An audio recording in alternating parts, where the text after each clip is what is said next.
5 minutes? The sword on the stone platform froze. Sword quintessence was the highest level of comprehension toward swordsmanship, so naturally it was no easy feat to achieve that realm. Without several centuries of experience and accumulation, it was nearly impossible to make the breakthrough. Even the old sword maestro, famed to be one of the greatest geniuses in swordsmanship in his era, had to work ceaselessly for more than 100 years before he managed to achieve that realm. On the other hand, the young man before him appeared to be only in his early 20s, and yet he claimed that he'd be able to achieve a breakthrough within 5 minutes. How could that be possible? Elder, that is nonsense! He's trying to stall for time. If we don't kill him right now, there's no saying what he'd do within those 5 minutes. Seeing that the situation was developing in a direction beyond his control, Devon exclaimed anxiously, "Shut up!" The sword bellowed furiously. Before Devon could even react, a powerful surge of sword energy was already darting his way. Horrified, he quickly channeled his gleam to defend himself. However, the sword energy still overcame his defense and struck his chest squarely. His face reddened, and a spurt of fresh blood escaped from his mouth. At the same time, a glaring horizontal cut appeared across his chest. All along, while Devon knew the sword to be a Saint High tier artifact, he had no idea what its exact tier was. However, when he felt the energy emanating from the sword, he immediately realized that the true strength wielded by the sword was far beyond his imagination. Just simple sword energy was enough to render him completely helpless. If the sword were to attempt to claim his life, there would be nothing he could do to stop it. "Try uttering another word, and I'll kill you this instant," the sword harumphed coldly. It was also no wonder why it would be angry. Before the old sword maestro's death, he had sealed the sword here as an inheritance for his successor. There were 2 conditions that the successor had to meet to unseal it. Firstly, he must fully comprehend the conceptualization behind the sword symbol outside. Secondly, his comprehension of swordsmanship must achieve the level of sword quintessence. Only when these 2 factors were met would the sword finally be freed from the stone platform. Over the years, many geniuses had found their way to it, but it was a pity that none of them had been able to meet the 2 conditions simultaneously. Devon could be said to be the one who had come the closest to unsealing it in the past several thousand years, but it was a pity that despite several centuries of hard work, he was still unable to take the final step to achieving sword quintessence. If Xavier was able to achieve sword quintessence, he would be able to free it from its restraints. Naturally, how could it allow others to interfere with this hard-to-come-by opportunity? "Elder!" Not expecting that several centuries of companionship would mean nothing as compared to a couple of words uttered by Xavier, Devon trembled in fury. Clenching his fists tightly, he exclaimed, "That fellow over there has used the impartation of heaven's will and demonic tones to sway you. It's clear that he's up to no good." "Sway me?" "That's right, Elder. Every sword practitioner knows how difficult it is to achieve sword quintessence. Even the old sword maestro had to take many years of hard work before managing to achieve that realm." Devon spoke with a worried tone. "He's only at upper sword heart, not even reaching the level of half quintessence. How could he possibly achieve a breakthrough to sword quintessence within just mere minutes? That is an attempt to stall for time. He's probably intending on using some kind of lowly method to tame you." Hearing those words, the sword hesitated. There was some sense to what Devon had said. If it were that easy to achieve sword quintessence, it wouldn't have been known as the threshold to the pinnacle of swordsmanship. Back in those years, countless sword experts of the Empire Alliance had come to challenge the old sword maestro, and there was no lack of 8-star master teachers amongst them. However, all of them ended up being defeated by his superior comprehension of swordsmanship. From this, it could be seen how difficult it was to achieve the level of sword quintessence. From such a perspective, it was indeed doubtful whether a young man in his early 20s would be able to achieve this breakthrough or not.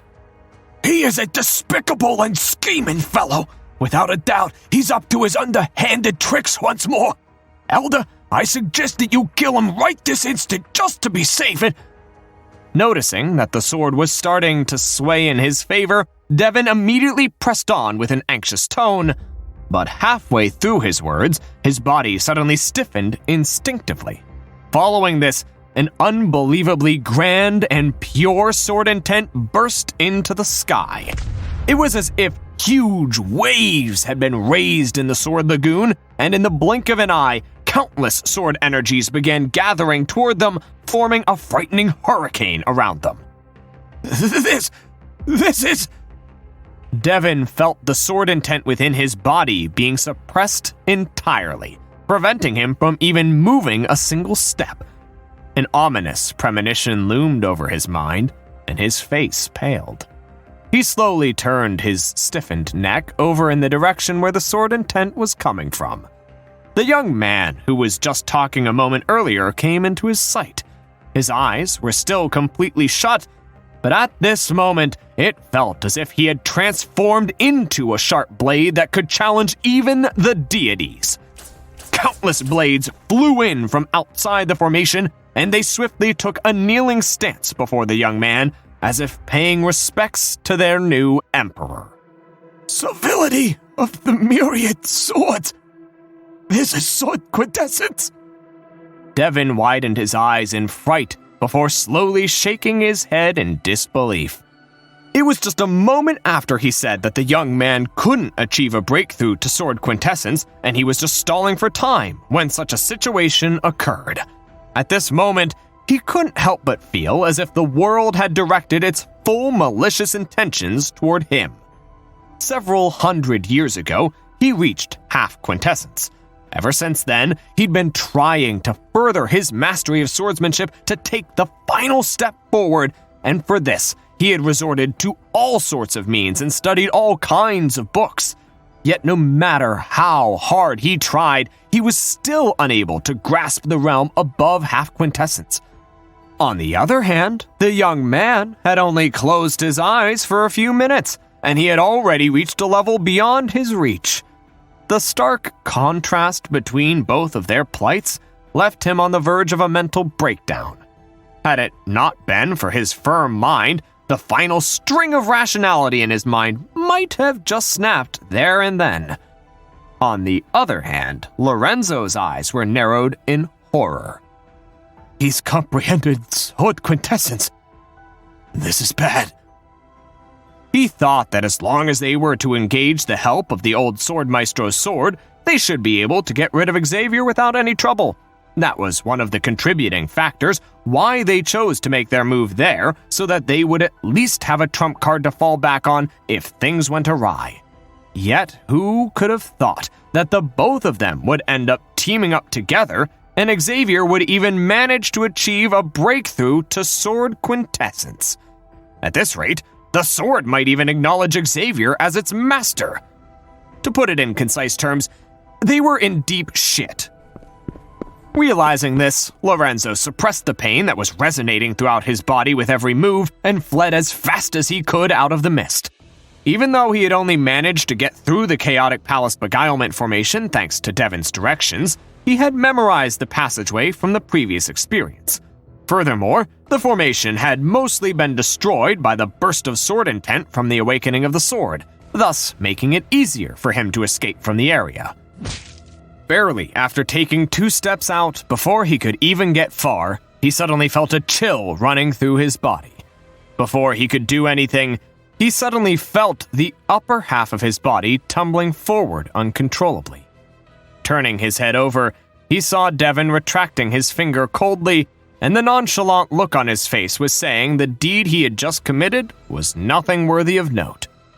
He watched as Devon turned around to the stone platform and clasped his fist respectfully, saying, Elder, I only made a move on Master Xavier under the deception of my foolish younger brother. As you know, it's been many years since I left the Sword Lagoon, so I was unaware of the happenings outside. Lorenzo's upper body fell onto the ground, and blood spurted wildly from the severed halves of his body.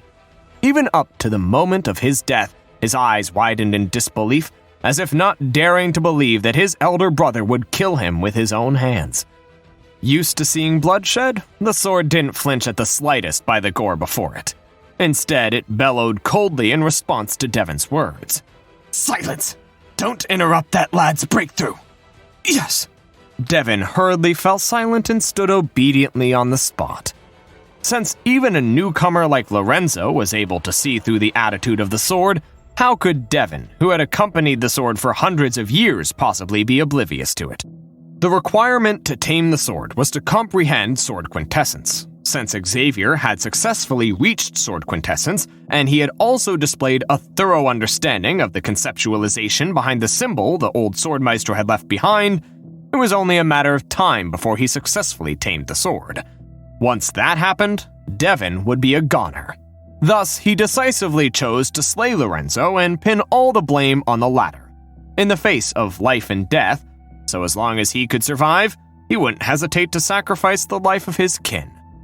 On the other hand, Xavier paid no heed to the mess that was happening. Under the protection of his clone, he immersed himself in the profound knowledge contained in the new Heaven's Path sword art he had compiled earlier. This sword art could be said to contain the wisdom of the strongest sword practitioners in not just the Conferred Empires, but even the Empire Alliance. As Xavier's comprehension of swordsmanship deepened, his primordial spirit also began morphing into the shape of a sword, and he felt like he could call forth devastating might with just a wave of his hand. When his primordial spirit finally completed its metamorphosis into sword form, he found that he seemed to command a natural authority over swords that were weaker than him. With mere thoughts, he was able to drive them into action. But of course, this was just the most elementary form of control. If he wished to wield absolute control over a sword, he would still have to gain the acknowledgement of it and tame it. Nevertheless, this was already an extremely frightening ability. This effectively meant that no sword practitioner of the same cultivation realm as him could rival him anymore. Assessing the sword intent flowing within his body, Xavier began to make a primary gauge of his current strength. With the deepening of my comprehension towards swords, I can now infuse sword intent even into the simplest of movements. Also, when I'm wielding a sword, the fighting prowess I can exert is around twofold as compared to when I'm fighting with fist art or palm art. A thought suddenly came into Xavier's mind. As expected of sword quintessence, it's indeed formidable. Now that I've achieved this level of strength, I wonder if I'll be able to defeat my clone. However, he soon shook his head. Forget it. I don't have masochistic tendencies. He and his clone might have originated from the same soul, but through the superior capabilities of the Nine Hearts Lotus, his clone wielded a fighting prowess far beyond his.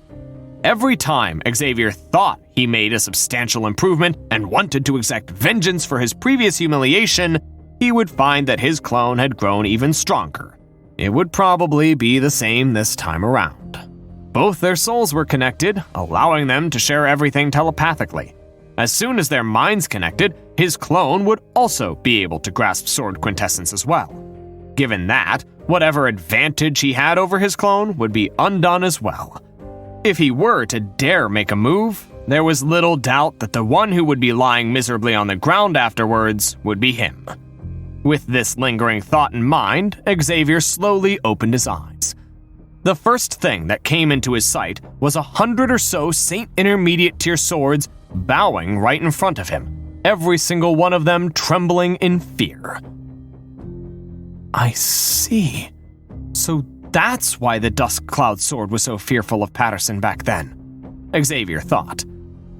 He found that he had the strength to easily wipe away the spirit of any of the swords with just a thought. Given so, how could the sword spirits not know fear? Following this, Xavier swiftly heard an exclamation. Master Xavier, congratulations on your breakthrough! Please, pardon me for my previous disrespect. Oh, it's due to the deception of my despicable brother that I made an erroneous judgment. I beg you for your forgiveness. Turning over, he saw Devon kneeling on the ground not too far away. Even though the latter was trying to keep himself composed, The slight trembling of his body still betrayed his innate fear. Devon was already no match for Xavier previously, and the situation had only just worsened. The sword in the stone tablet was biased against him, and the young man had already had more than 100 Saint Intermediate tier swords under his command at the moment as well. If the young man wanted to kill him, all it would take would be a mere thought. "You're asking for my forgiveness?" Xavier scoffed. Conducting a swift scan of his surroundings, he suddenly noticed that Lorenzo had already been killed. Then, he traded glances with his clone, and through telepathic interaction, he swiftly understood what was going on, and a deep frown emerged on his forehead. To be willing to kill even his brother, Devon was the worst of scum. Morals and principles meant nothing to him at all. Thus, Xavier communicated telepathically with his clone for a moment before turning his gaze back to the stone platform. "Master Xavier!" the sword exclaimed in agitation. It had been sealed here ever since the death of the old sword maestro, and it had been nearly 10,000 years since then. Even though it had spent most of its time in hibernation, it still craved freedom. If there was a chance for it to leave this damned place, it would grasp it without any hesitation. "Master Xavier, I have the heritage of the old sword maestro in me. You just have to pull me out from the stone platform for it to show," the sword informed Xavier telepathically. "Pull you out?" Xavier asked before coming to a realization. He hadn't thought of it in such a manner previously due to the astounding power displayed by the sword, but the words that the sword had just spoken made him realize that the reason why the sword hadn't moved all this while was that there was some kind of seal trapping it in the stone platform. For even something as strong as this sword to be unable to free itself, the seal was bound to be exceptionally powerful. Thus, Xavier couldn't help asking, "If even you're unable to struggle free of the seal, how can I possibly be able to free you?"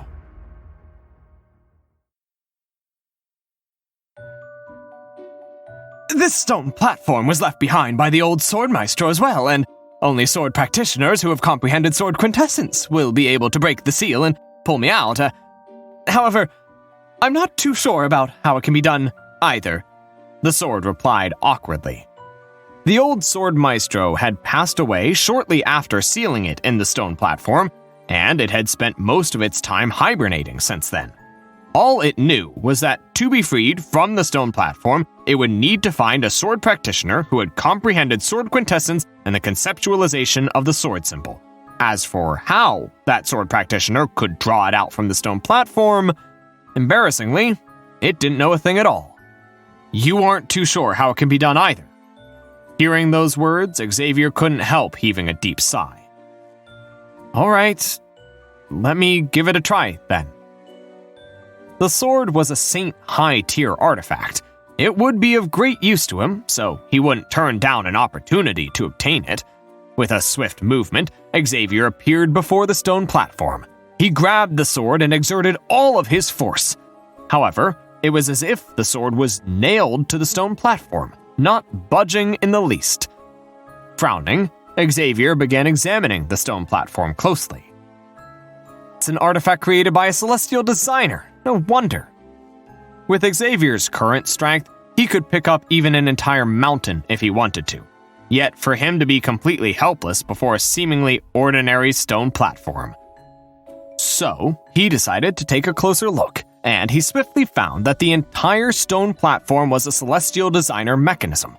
Unless one were to use a special method to resolve both the seal and the celestial designer mechanism simultaneously, it would be impossible to release the sword. The sword said earlier that only those who had achieved sword quintessence will be able to draw it from the stone platform. Perhaps I need to utilize my sword intent while drawing the sword out for it to work.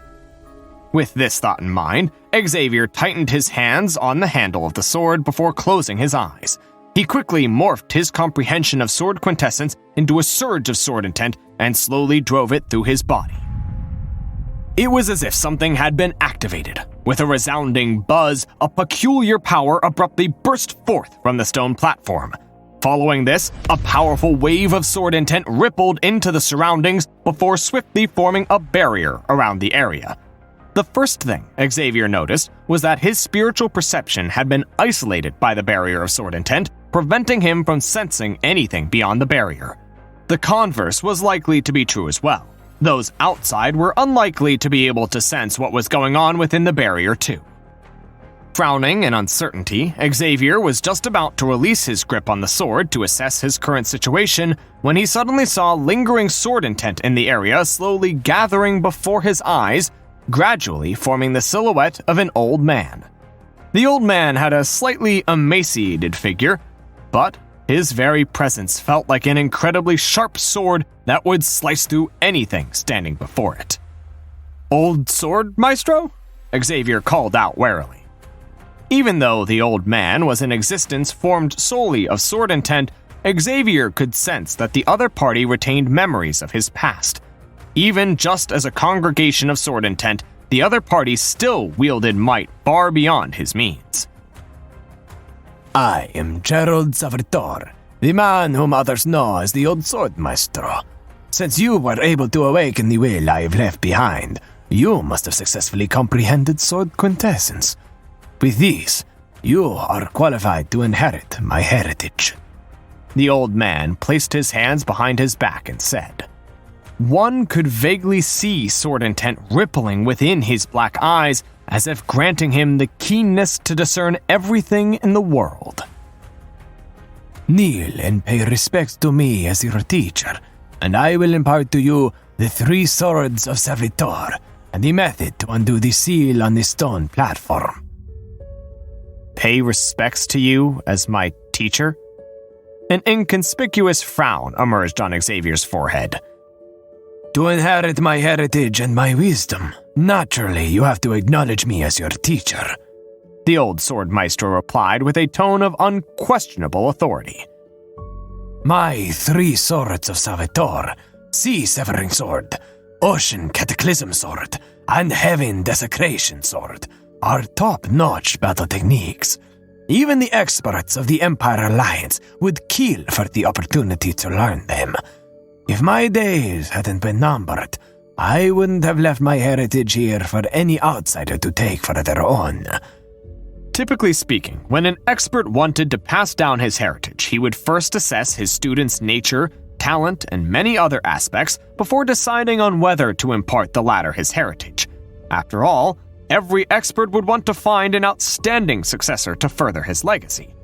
However, by the time the old sword maestro arrived in the Sword Lagoon, he was already on the verge of death, so he wasn't in the physical state to set too many trials. Thus, he could only leave behind the sword symbol and the stone platform to assess his successor. Nevertheless, even if he couldn't make a wholesome assessment of his successor, he was determined to have his successor acknowledge him as his teacher before imparting the latter his heritage. It might appear to be an empty title on the surface, but to those of the Master-Teacher continent, the solemnity of their lineage was something they wouldn't compromise on.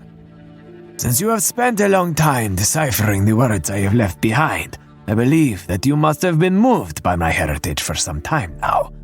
Considering how you can comprehend sword quintessence at such a young age, I believe that you should be able to accomplish great things in the future. After you acknowledge me as your teacher, not only will I teach you the 3 swords of Savritor, but I will also impart to you the essence of my comprehension of swordsmanship. As long as you train diligently, you should have no trouble becoming a top-notch swordmaster in the Empire Alliance within 300 years. The old sword maestro said proudly. He had absolute trust in his swordsmanship. Since the young man went through all of the trouble to come here and study the sword symbol he'd left behind, it would mean that the young man was interested in obtaining his heritage. Naturally, as the senior and teacher here, he should put on an authoritative air deserving of his standing. Otherwise, how could he win the trust and respect of his successor? 300 years just to become the top-notch swordmaster in the Empire Alliance? That's too long. I can't afford to wait till then. With a conflicted look on his face, Xavier shook his head. He had to become a 9-star master teacher before 30 to get rid of his innate fetal poison before it blew up on him. More importantly, he needed to wield strength on par with an 8-star pinnacle master teacher by the 3rd month of the next year so that he could have the strength to free Master Eva from her engagement with the young prodigy of the Matthews clan. 300 years just to reach the peak in the Empire Alliance? That was simply too slow. You cannot afford to wait till then. What do you mean? The old sword maestro narrowed his eyes in agitation. It wasn't easy for him to find a suitable successor, and there was no way he was going to let this opportunity to pass down his heritage go. As a show of power, he released a powerful burst of sword intent into the surroundings, causing the air to groan from the pressure. Are you afraid that my sword art is too profound and you won't be able to succeed? If that is the case, you do not have to worry. The fact that you can comprehend the conceptualization behind my sword symbol shows that you are not lacking in intelligence. I know that the 3 swords of Savritor might be profound, but as long as you study them diligently, there is still at least a 30% chance that you might succeed. But of course, the shorter the duration you take to comprehend the conceptualization behind my sword symbol, the higher your chances of success. The reason why the old sword maestro had left behind the sword symbol was simple. He wanted to test the intelligence of his successor. Without sufficient intelligence, even if he imparted to his successor the complete 3 swords of Salvatore, the latter would still be unable to grasp it. Due to the lack of time, he was unable to construct the required mechanism to impose a time limit on the duration of comprehending the sword symbol. However, judging from your young age, it shouldn't have been too long since you started comprehending my sword symbol, right? The old sword maestro asked. I figure that it shouldn't have been 10 years yet. If so, your chances of success would be at least 60%. Xavier scratched his head as he tried his hardest to remember how long he took. I think I took a minute? He had barely glanced at the words on the stone wall before taking in the insights left behind by the predecessors. In total, he probably only took 6 seconds or so. Of course, it would be too shocking if he said that he had only taken 6 seconds, so he intentionally multiplied it by 10 to cushion the blow. A minute? The old sword maestro was taken aback. The sword intent he had diffused in the area also began trembling in resonation to his emotions, and it felt as if they would dissipate at any moment. You said that you only took a minute to see through the conceptualization of the symbol I have left behind. Indeed. It was just a single symbol, but it consisted of 107 different sword intents and sword arts. If I'm not mistaken, the heritage should be a sword formation. That's the most convenient method to combine all of those differing sword intents and sword arts. Xavier chuckled softly. It isn't that difficult to deduce this much. Unable to recover from his shock, the old sword maestro exclaimed in disbelief. In just a minute, you were able to see through how many sword arts there were in that symbol. A moment later, a thought came to his mind, and a deep frown containing a hint of displeasure furrowed itself between his brows. Lad, it seems like you have learned how to lie despite your young age. You said that you were able to see through the conceptualization behind the character I have left behind within a minute. So why don't I give you a test then? If you are really able to figure it out, I will believe your words. He had concealed the sword intents and sword arts deeply within the sword symbol, such that even sword masters of the same tier as he would be stunned upon coming into contact with the symbol for the first time, unable to make sense of what it was. Yet, the young man said that he was able to figure it all out within a minute. Most likely, he was either lying, or he had simply made use of the wisdom of the predecessors to figure it out. You wish to test me? Very well, Xavier replied nonchalantly. I'll execute a sword dart right now, and you'll try to see how many sword intents and sword arts are infused into it. After those words were spoken, Xavier suddenly felt a killing intent surging toward him. An ocean of sword energy materialized before his eyes as if he had been dragged into a wholly different world. Be it the constantly changing currents or the fleeting clouds, there was not a single glance within this world where one was unable to find any sword energy. How about it? Are you able to tell how many sword arts there were in my move? After doing all that, the old sword maestro turned his gaze to Xavier. Xavier shook his head. I can't tell. Such an obvious question, and you cannot tell anything at all. How do you expect me to believe your words then? The old sword maestro frowned in disapproval. The sword intents and sword arts infused in the previous move he'd executed were more apparent than those in the sword symbol he'd left behind. Through this, his claim that he had comprehended the sword symbol was pretty much overthrown. Facing the old sword maestro's doubt, Xavier didn't panic in the slightest. Instead, he chuckled softly and said, I wasn't able to tell how many sword intents and sword arts there are in that move, but I did manage to discern 17 flaws in it. The reason why he was able to decipher the sword symbol was due to the compilation of insights from the countless preceding experts. Otherwise, if he were to do it himself, he would have taken several months at the very least. Given how fast the old sword maestro's previous move came and went, even if he had comprehended sword quintessence, he was still unable to count the total number of sword intents and sword arts in just a glance. Besides, why should he go through the trouble of counting the number of sword intents and sword arts? It would suffice for him to know the flaws. You found 17 flaws in my move? Nonsense! The old sword maestro's face turned livid with rage. Paying no heed to the old sword maestro's wrath, Xavier began to monologue. The first flaw is that even though the sword art you executed is grand and imposing, it's needlessly intricate. If I'm not mistaken, it's designed as such to be utilized as a technique to trap others. However, considering the immense might that's devoted to the technique, to use it as a technique to trap and not kill is a huge waste of energy. In other words, the focus of the technique is wrong.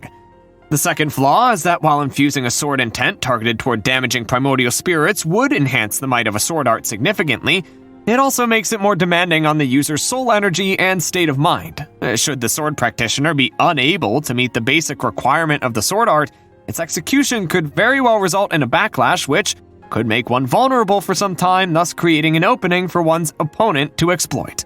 The fourth flaw is... The 17th flaw is that the sword art is powerful, but its might is unnecessarily scattered. If the might were to be devoted in a single move, it would have allowed the sword practitioner to overpower and slay his opponent in an instant. Yet, you've divided the might among more than a dozen transformations in the sword art, making it excessively complicated and even weakening it while doing so. Shaking his head in disappointment, Xavier raised his head to look at the old sword maestro. May I know if there's anything you disagree with regarding my analysis? You! Initially, the old sword maestro didn't think anything much when the young man first spoke. However, the more he listened to the young man's words, the paler his face became. Eventually, by the time the young man listed the 17th flaw, his body was already trembling wildly. As a sword master, he was still vaguely aware of the various problems in his sword arts. For the other party to be able to discern them with just a look, and even analyze them at a deeper level than him at that, just how in the world did he do it? Gradually, the old sword maestro's astonishment transformed into overwhelming joy. With such intelligence and eye of discernment, you'll surely be able to master the 3 swords of Salvatore swiftly! His eyes glowed in excitement, and just as he was about to urge the young man into acknowledging him as his teacher once more so that he'd be able to pass his heritage down, the young man suddenly sighed. For even a casual sword art you've executed to be plagued with flaws, your 3 swords of Salvatore are bound to be nothing much too. Forget it. You can keep your sword arts to yourself. I don't want to learn them anymore. Ugh. The old sword maestro froze on the spot. Countless people wanted to learn the old sword maestro's 3 swords of Salvatore. To be honest, the reason he'd been severely injured in the past was also due to his enemies wanting to acquire his sword art manual. Here he was, offering the 3 swords of Salvatore to the young man, but the young man rejected him with such a look of disdain on his face. The overwhelming frustration he felt left his chest feeling a little stifled. While I'm not interested in your sword art, your sword is indeed of some use to me. Xavier turned to the old sword maestro and asked, "If it's not too much, can I take it away with me?" As powerful as the old sword maestro had made the 3 swords of Salvatore out to be, through the sword intent the other party had emanated earlier, Xavier could tell that there were still many flaws in his comprehension of swordsmanship. Instead of learning swordsmanship from the other party, he would be better off collecting ordinary Saint Tyr sword arts and compiling them into the Heaven's Path sword art. He would be able to improve faster that way. His foundations would be stronger, and most of all, he wouldn't have to become the old sword maestro's student. To be honest, he'd become so used to being a teacher himself that he found it a little awkward to become the student of another individual, even if just in title. Seeing that the young man was still reluctant to learn his sword art, the old sword maestro said with a frown, I have sealed the Salvatore sword in the stone platform using a technique from the 3 swords of Salvatore. If you do not learn my sword art to a certain level of mastery, it will be impossible for you to throw out the Salvatore sword. He had sealed the Salvatore sword in the stone platform using the 3 swords of Salvatore. Only those who had mastered the technique to a certain level would be able to free the Salvatore sword and take it away. Naturally, the purpose of doing so was to ensure that his heritage was properly passed down. Those who didn't inherit his heritage would never be able to take the Salvatore sword away. After explaining that, the old sword maestro was just about to begin round 2 of convincing Xavier to acknowledge him as his teacher when the young man suddenly bent down and touched the ground casually. Then, he kicked the 4 corners of the stone platform once. The crisp whirring of mechanisms filled the air. Xavier gave the stone platform one powerful stomp. The Salvatore sword leapt out of the platform and fell into Xavier's hand. You are actually able to undo the sealing mechanism I've put in place. The old sword maestro's figure flickered in astonishment. Had he not suppressed his emotions at the last moment, he might have dissipated on the spot. More importantly, he had put a lot of effort into crafting the stone platform and the seal to ensure that nothing would go wrong, such that it would be impossible for even him to forcefully extract the sword without going through the proper means. Yet, that fellow succeeded in retrieving the sword with just a few casual kicks. At that moment, the old sword maestro felt like he was just a dancing clown before the young man. All the preparations he had made were nothing more than a joke to him. The seal and the stone platform you've prepared aren't too bad, but it's a pity that they have fatal flaws in them. Paying no heed to his current state, Xavier chuckled as he lowered his head to assess the sword in his hand. The Salvatore sword had a black blade, so there was no sharp glint typical of a sword to it. At the same time, no sword energy could be felt from it either. On the surface, it appeared to be no different from any ordinary sword out there.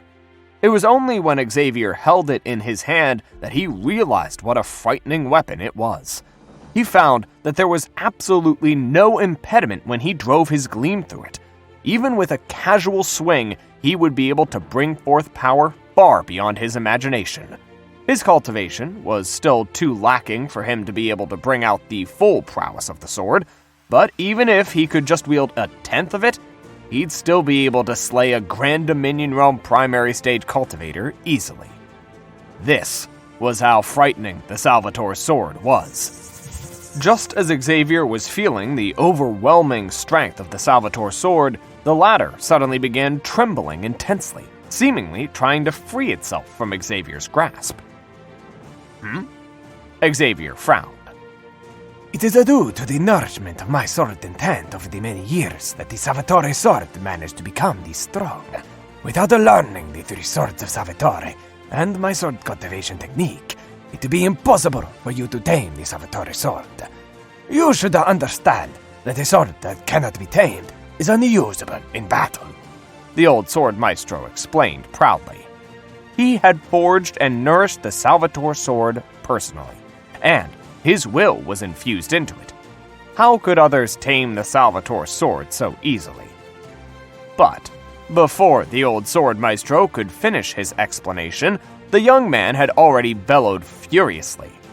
"Stop thrashing around!" Following this, he tapped the Salvatore sword at several points with his fingers. A series of crisp echoes rang in the air, and it didn't take long for the Salvatore sword to tremble in astonishment. It hurriedly halted its shaking and laid respectfully on the ground. "Paying respects to Master!"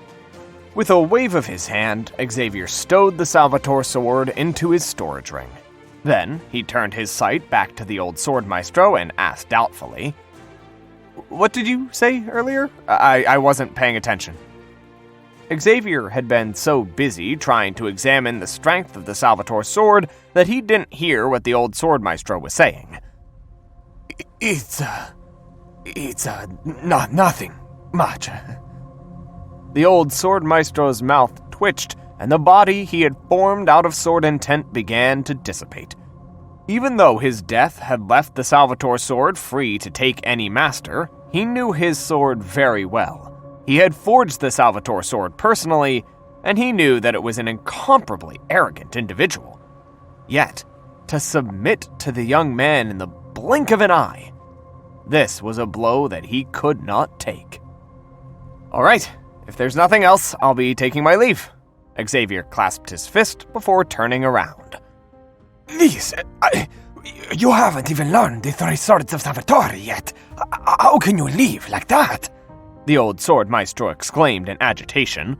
The area is shrouded by the sword intent I have infused into the stone platform previously.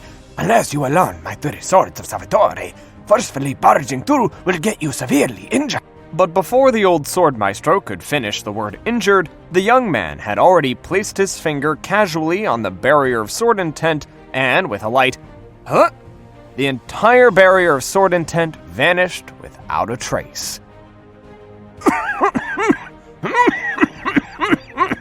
The old sword maestro's face turned completely crimson. At this point, he couldn't bother keeping up the impression of an expert anymore. A pleading look surfaced in his eyes as he spoke. Why don't you reconsider the matter? My three swords of Salvatore is formidable. I know, but I truly can't become your student. Xavier shook his head. The old sword maestro hesitated for a moment before shaking his head in resignation. It is fine if you do not become my student. All I ask is that you pass down my heritage to the later generations. He had thought that as long as he could accept a talented student, he would be able to bring honor and glory to his heritage. But the young man before him was simply too outstanding. Considering how even he couldn't see the depths of the young man before him, it was clear that it would be nearly impossible for him to get the young man to acknowledge him as his teacher. At this point, all he could hope for was for the young man to impart his heritage to a suitable person and continue his lineage. Xavier pondered for a moment before turning around. "I can help you find a suitable successor to the lineage of your swordsmanship. Where's your sword art?" It is over here. A light flickered through the old sword maestro's eyes, and a surge of sword intent flew straight for Xavier. Xavier didn't dodge, and in an instant, he saw countless surges of sword energy flashing across his eyes. They swiftly formed a sword art manual. Just as the old sword maestro had said earlier, there were only 3 moves to this battle technique. However, every single move wielded might that could not be underestimated. Even the heavenly demon Great Sorrow Palm, which Xavier had learned earlier, paled in comparison to it. Most likely, this is a Saint high-tier battle technique. Xavier's eyebrows shot up. The heavenly demon Great Sorrow Palm was a technique that ancient sage Coulson had come up with in his earlier years, and limited by his knowledge and experiences, it only met the mark of a Saint Intermediate tier battle technique. On the other hand, the three swords of Salvatore wielded far superior might, reaching the level of Saint High tier. It was no wonder the old sword maestro was so confident in his heritage. There was indeed a basis for his confidence. A moment later, Xavier sighed grudgingly. But why are there so many flaws in it? How am I supposed to learn it like this? Sea Severing Sword, Ocean Cataclysm Sword, and Heaven Desecration Sword. Each of these techniques harnessed strength and speed far greater than the last. However, the number of flaws they possessed were also so numerous that they left him completely speechless. Putting everything aside, even the most basic Sea Severing Sword had a total of 336 flaws. Just by looking at it, Xavier had already lost his interest in learning the sword art. More importantly, these sword arts require the complementation of 108 swords to execute. Typically speaking, it would be impossible for a battle technique to have so many flaws, or else there was no way one could practice it without one's cultivation going berserk. The main reason the three swords of Salvatore had so many flaws was because the sword arts didn't consist of the movement of a single sword. Rather, it was a sword formation requiring a total of 108 swords to execute. With each of the 108 swords moving individually, it was inevitable that there would be many more flaws in the sword art compared to other battle techniques. Seeing the look of disgust on the face of the young man after receiving his heritage, to the point where it almost seemed like he would vomit, the old sword maestro sighed deeply and said, "This is the three swords of Salvatore, which I devoted my entire life into creating. If you do not wish to learn it, I hope that you will at least find a successor for it. Please, do not let my lineage end here." Don't worry. Even though the sword arts in your three swords of Salvatore are plagued with flaws, just the depletion of gleam is a nightmare in itself, the might they harness is still considerable. I'll try to find a way to make some improvements in them before passing them on to a suitable successor in your stead. Xavier clasped his fist sincerely. In truth, he was only irked by the high number of flaws in the sword arts, and just the thought of the number of high-tier sword art manuals that he had to gather to perfect the three swords of Salvatore was enough to leave him feeling deeply fatigued. On the whole, he still thought that the three swords of Salvatore was a decent technique, wielding considerable strength. Stifled by the young man's words, the old sword maestro's figure flickered once more. I'll be counting on you then. After saying those words, he dissipated on the spot. All he wanted to do was pass down his heritage, but never in his dreams did he expect to meet such a fellow. In the end, he even dissipated from sheer indignation and rage before he could even pass down his comprehension of swordsmanship. Jeez. Seeing the figure of the old sword maestro disappearing before him, Xavier sighed deeply. Since I've learned your sword arts and taken your sword, I'll see your wish to the end and bring honor and glory to your swordsmanship. The fact that the old sword maestro had gone to the trouble of setting up these trials, despite the severely wounded state he was in back then, was more than enough to show his determination to pass down his heritage. He didn't want the sword arts he had created with much difficulty to disappear from the world just like that. He hoped to pass them down to the later generations and have them shine in their hands. Since that was the case, Xavier would help him pass down the three swords of Salvatore to the right successor after he had improved it, so that the old sword maestro's name could be sung through history. The stone platform is a treasure as well. I should take it with me. The fact that the stone platform was able to trap the Salvatore sword showed that it was made from decent materials. So, Xavier threw it into his storage ring with a flick of his hand. If he couldn't find a use for the stone platform, for the time being, using it as a sheath didn't sound too bad. At this point, Xavier couldn't help but remember that in his previous life, sword experts in novels were able to defeat their opponents with just their sword sheath. In the future, while his sword was still sheathed in the stone platform, he could lift the 30-foot-long stone platform to smash his opponents too. The thought of it left him tingling a little in excitement. After the stone platform was removed, the flow of the stream reverted to normal. Xavier stretched his back lazily before slowly making his way out. Barely after taking a few steps, he saw Devin lying on the ground. His breathing halted.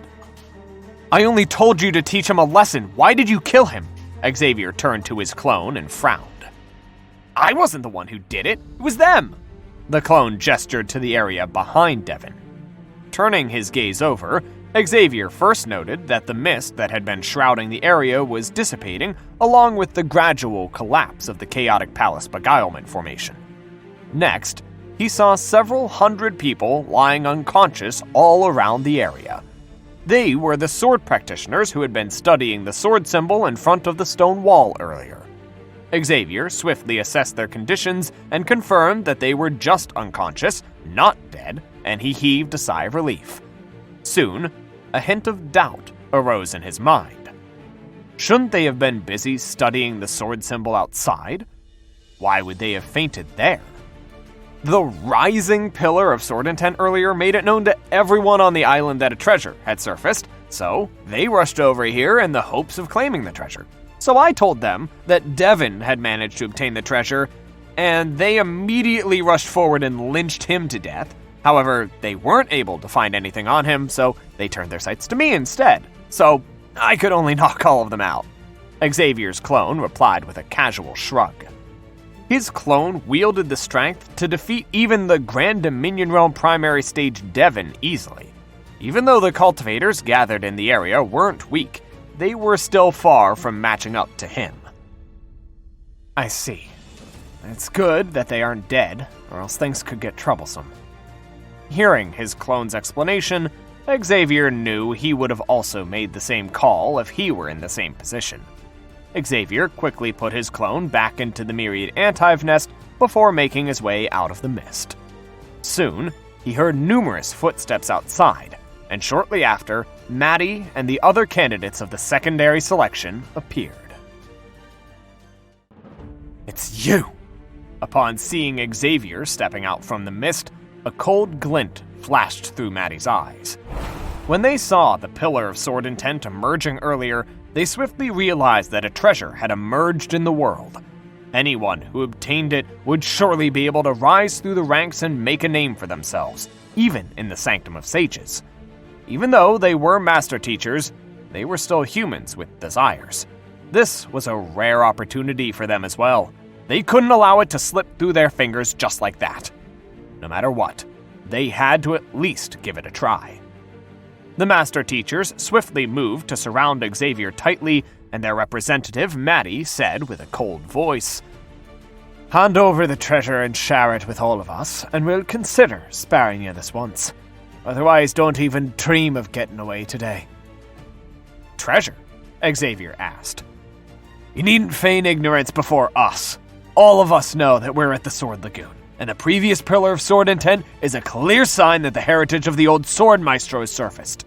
Quickly hand it over, and we can spare you this once. Otherwise, this matter won't just end with you losing your slot." Another master teacher bellowed coldly. As long as the young man didn't use his artifacts, there was nothing for him to fear. Even if he did use his artifacts, considering how many of them were here, they still would be able to incapacitate him swiftly. The other master teachers looked at Xavier coldly. "That's right. Master Xavier, you should know the position you're in very well. There's no denying that you possess incredible strength, and you possess powerful artifacts as well. However, are you certain that you'll be able to withstand our combined strength?" After that fellow embarrassed all of them the previous day, they'd already had a huge bone to pick with him. Now that the heritage of the old sword maestro was at stake as well, they didn't hesitate to show their hostility toward him. Are you all going to disregard your standing as master teachers and snatch my possession? Xavier frowned in displeasure. Due to the standing and identity that master teachers had on the master teacher continent, they would usually conduct themselves honorably and respectably. When it came to the allocation of a treasure, they would compete with one another fairly through duels. However, the men gathered there clearly had no intention of playing it fair. They were outright forcing him to hand over the heritage to them. Snatch. It's only natural for a treasure to go to those deserving of it. If you wish to keep it for yourself, you should first consider if you can do so. Matty waved his hands impassively. All right, let's not waste our breath anymore. Attack him. Don't give him any opportunity to release his puppets. That's right. The next moment, the master teachers surrounding Xavier charged forward simultaneously. All of them knew that Xavier had an army of puppets in his possession, and once released, things would become troublesome for them. For this reason, they didn't hesitate to gang up on him. In an instant, Gleam abruptly flooded the entire Sword Lagoon, causing the air to turn a little suffocating from the viscosity of the energy. To be able to clear Zachariah's preliminary selections, there was no doubt that they were all outstanding geniuses possessing talent and strength on par with Nathaniel. Even though this was the first time they were collaborating, they were still able to draw out strength far beyond a normal cultivator's imagination. Gathered together, their strength was like a river gushing forward relentlessly, threatening to tear down everything in its path. Given the momentum of their offense, it was likely that even a half-grand Dominion Realm expert like Pavilion Master Joe would have been hard-pressed to withstand their attack. Not too bad. Seeing how those master teachers were able to draw out so much strength from their teamwork, Xavier nodded leisurely. Then, he drove his sword quintessence. In the blink of an eye, his presence seemed to have turned into a sharp sword, and a burst of sword intent rose into the clouds. At the same time, he emanated a dangerous aura that threatened to tear anything in its path into shreds. In the face of Xavier's aura, the master teachers revealed looks of astonishment and fear, but they didn't allow their emotions to impede their offense. With the summoning of Xavier's sword intent, countless gales rose throughout the Sword Lagoon, and innumerable swords began flying in his direction. Since you were the ones to make the first move, don't blame me if you get hurt. With a cold harumph, Xavier's figure abruptly vanished from the spot. Through the unbounded Voyager, he flitted at a speed as fast as a specter. Xavier charged right into the river of energy created by the Master Teachers, and like a sharp blade, he sliced their attack in two. After which, more than 20 individual surges of sword energy abruptly burst forth from his body, aimed at each of the Master Teachers. Had it been before, the combined prowess of the crowd might have been able to stop him. However, after he comprehended sword quintessence, his sword energy had grown far sharper and more condensed than before. While Matty and the others weren't weak, they were insufficient to put up a fight against him. In just 10 breaths, all of the Master Teachers were wounded by the sword energy. However, their injuries weren't too severe. Xavier's goal was just to punish them. He didn't intend to claim their lives. However, the Master Teachers didn't seem to have any ideas of backing down. On the contrary, seeing how their collaborative offense had been neutralized so easily, and the young man had even managed to launch a successful counterattack, their eyes reddened further with greed. That fellow's been hiding his strength all along. With his current prowess, even Pavilion Master Joe wouldn't be a match for him. Isn't he from the Sintran Empire? How can he be so powerful? Haven't you all realized it yet? He was only at the Primordial Spirit Realm intermediate stage yesterday, but at this very moment, he's at the pinnacle stage. Not only that, it seems like he's managed to comprehend sword quintessence as well. There's no doubt about it. This must be the result of inheriting the old Sword Maestro's heritage. Otherwise, there's no way he could grow so much within this short period. They had fought with Xavier the previous day as well, and while he hadn't been weak, it was certain that he hadn't been this strong. For his cultivation to rise by 2 small cultivation stages within a single day, there was no way this had nothing to do with the Sword Lagoon. After all, no cultivator could cultivate that quickly. To be able to raise an individual's strength by such a degree within a short period, The heritage of the Sword Lagoon is truly no joke. Clenching his jaw tightly, Maddie bellowed. Everyone, we must unite! If we don't stand together on the same front, not only will we be unable to obtain the treasure and the heritage, there's a good chance that we might all lose our lives here. Yes! The crowd echoed in response. Just a day ago, the young man could only achieve victory when their cultivation was lowered, but today, he'd already gained the strength to rival all of them simultaneously. If they could obtain the heritage of the old Sword Maestro for themselves, they would be bound for greatness. Move! With a furious roar, the geniuses immediately charged up together. Even though their teamwork had been decent previously, all of them had held back quite a bit. After all, after they defeated Xavier, there was a chance that they would have to fight it out amongst themselves for the allocation of the heritage. However, after witnessing Xavier's strength with their own eyes, they realized that they wouldn't even come close to the heritage if they continued holding back at this point.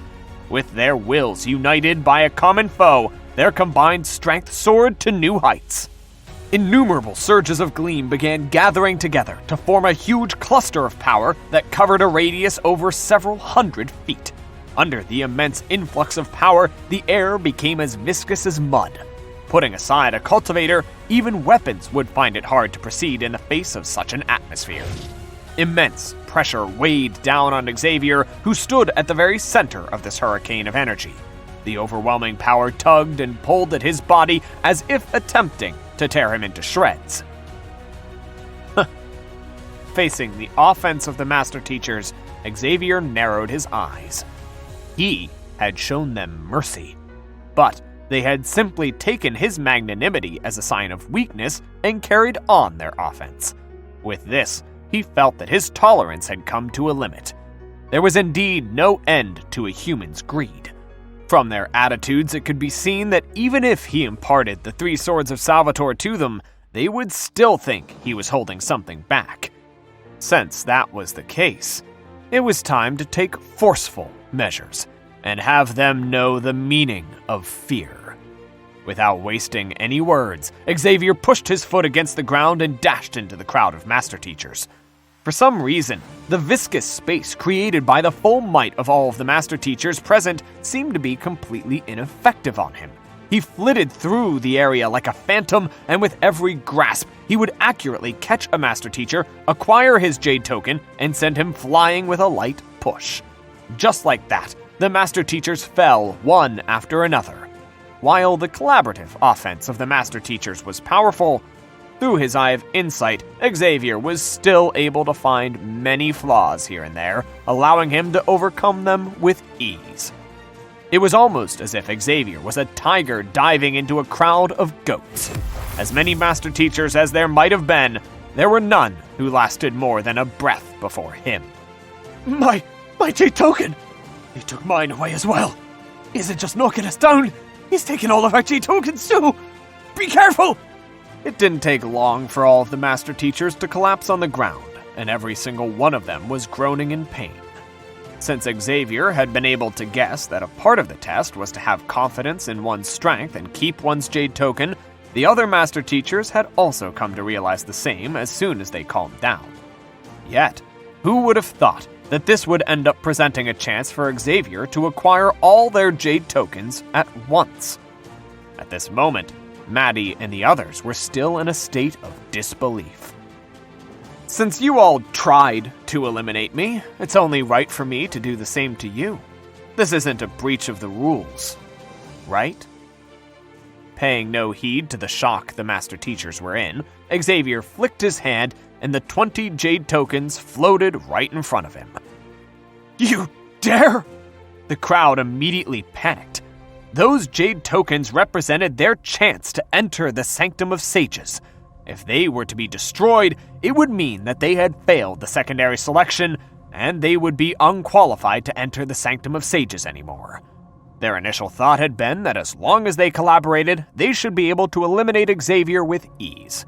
Yet instead of overpowering the young man, they ended up placing themselves in a precarious situation. Is there any reason I shouldn't do it? Xavier scoffed coldly as he closed his grip.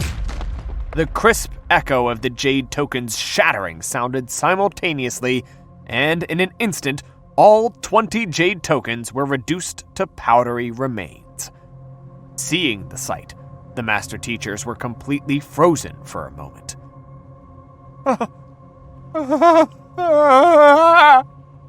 Gradually, the master teachers returned to their senses. Some let loose despaired howls, some collapsed in utter shock, and some glared at Xavier in hostility, as if swearing to exact vengeance. This is catastrophic.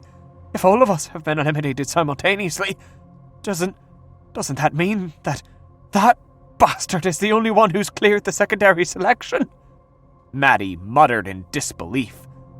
There were a total of 33 candidates participating in the secondary selection, and the selection should have come to an end as soon as 13 candidates were eliminated. However, if all of them were eliminated simultaneously, would that make Xavier the only one who cleared the selection? If that was the case, they might lose their minds. Furthermore, how was Zachariah supposed to explain this matter to the Sanctum of Sages? For there to only be a single candidate from the Empire Alliance. Just as complete chaos had descended upon the situation, a series of whistling sounds suddenly echoed from afar. Soon after, more than 100 Saint Intermediate tier swords flew over, surrounding Xavier tightly. These are the superior swords that have chosen to remain in the Sword Lagoon, one of the master teachers exclaimed with narrowed eyes. Each year, the Sword Lagoon would draw countless sword practitioners in. When these sword practitioners died in the Sword Lagoon, their swords were likely to choose to rest there due to the sword intent lingering in the area. Due to this, there were also sword practitioners who would visit the Sword Lagoon in the hope that they might be able to take away some formidable swords to enhance their fighting prowess. These swords can grow by devouring the sword intent lingering in the area, so they tend to abhor outsiders who interrupt their peace in the Sword Lagoon. For this reason, they assault cultivators from time to time. Oh, it seems like Xavier's in deep trouble this time around. Coming to realize what was going on, the master teachers burst into gleeful laughter. Kill him! Let's all go down together! Maddie roared frenziedly. But before he could say anything else, the swords abruptly fell to the ground respectfully. Paying respects to Master! The 100 or so swords declared simultaneously, their deafening voices shaking even the clouds. Master! These swords have all recognized Xavier as their master!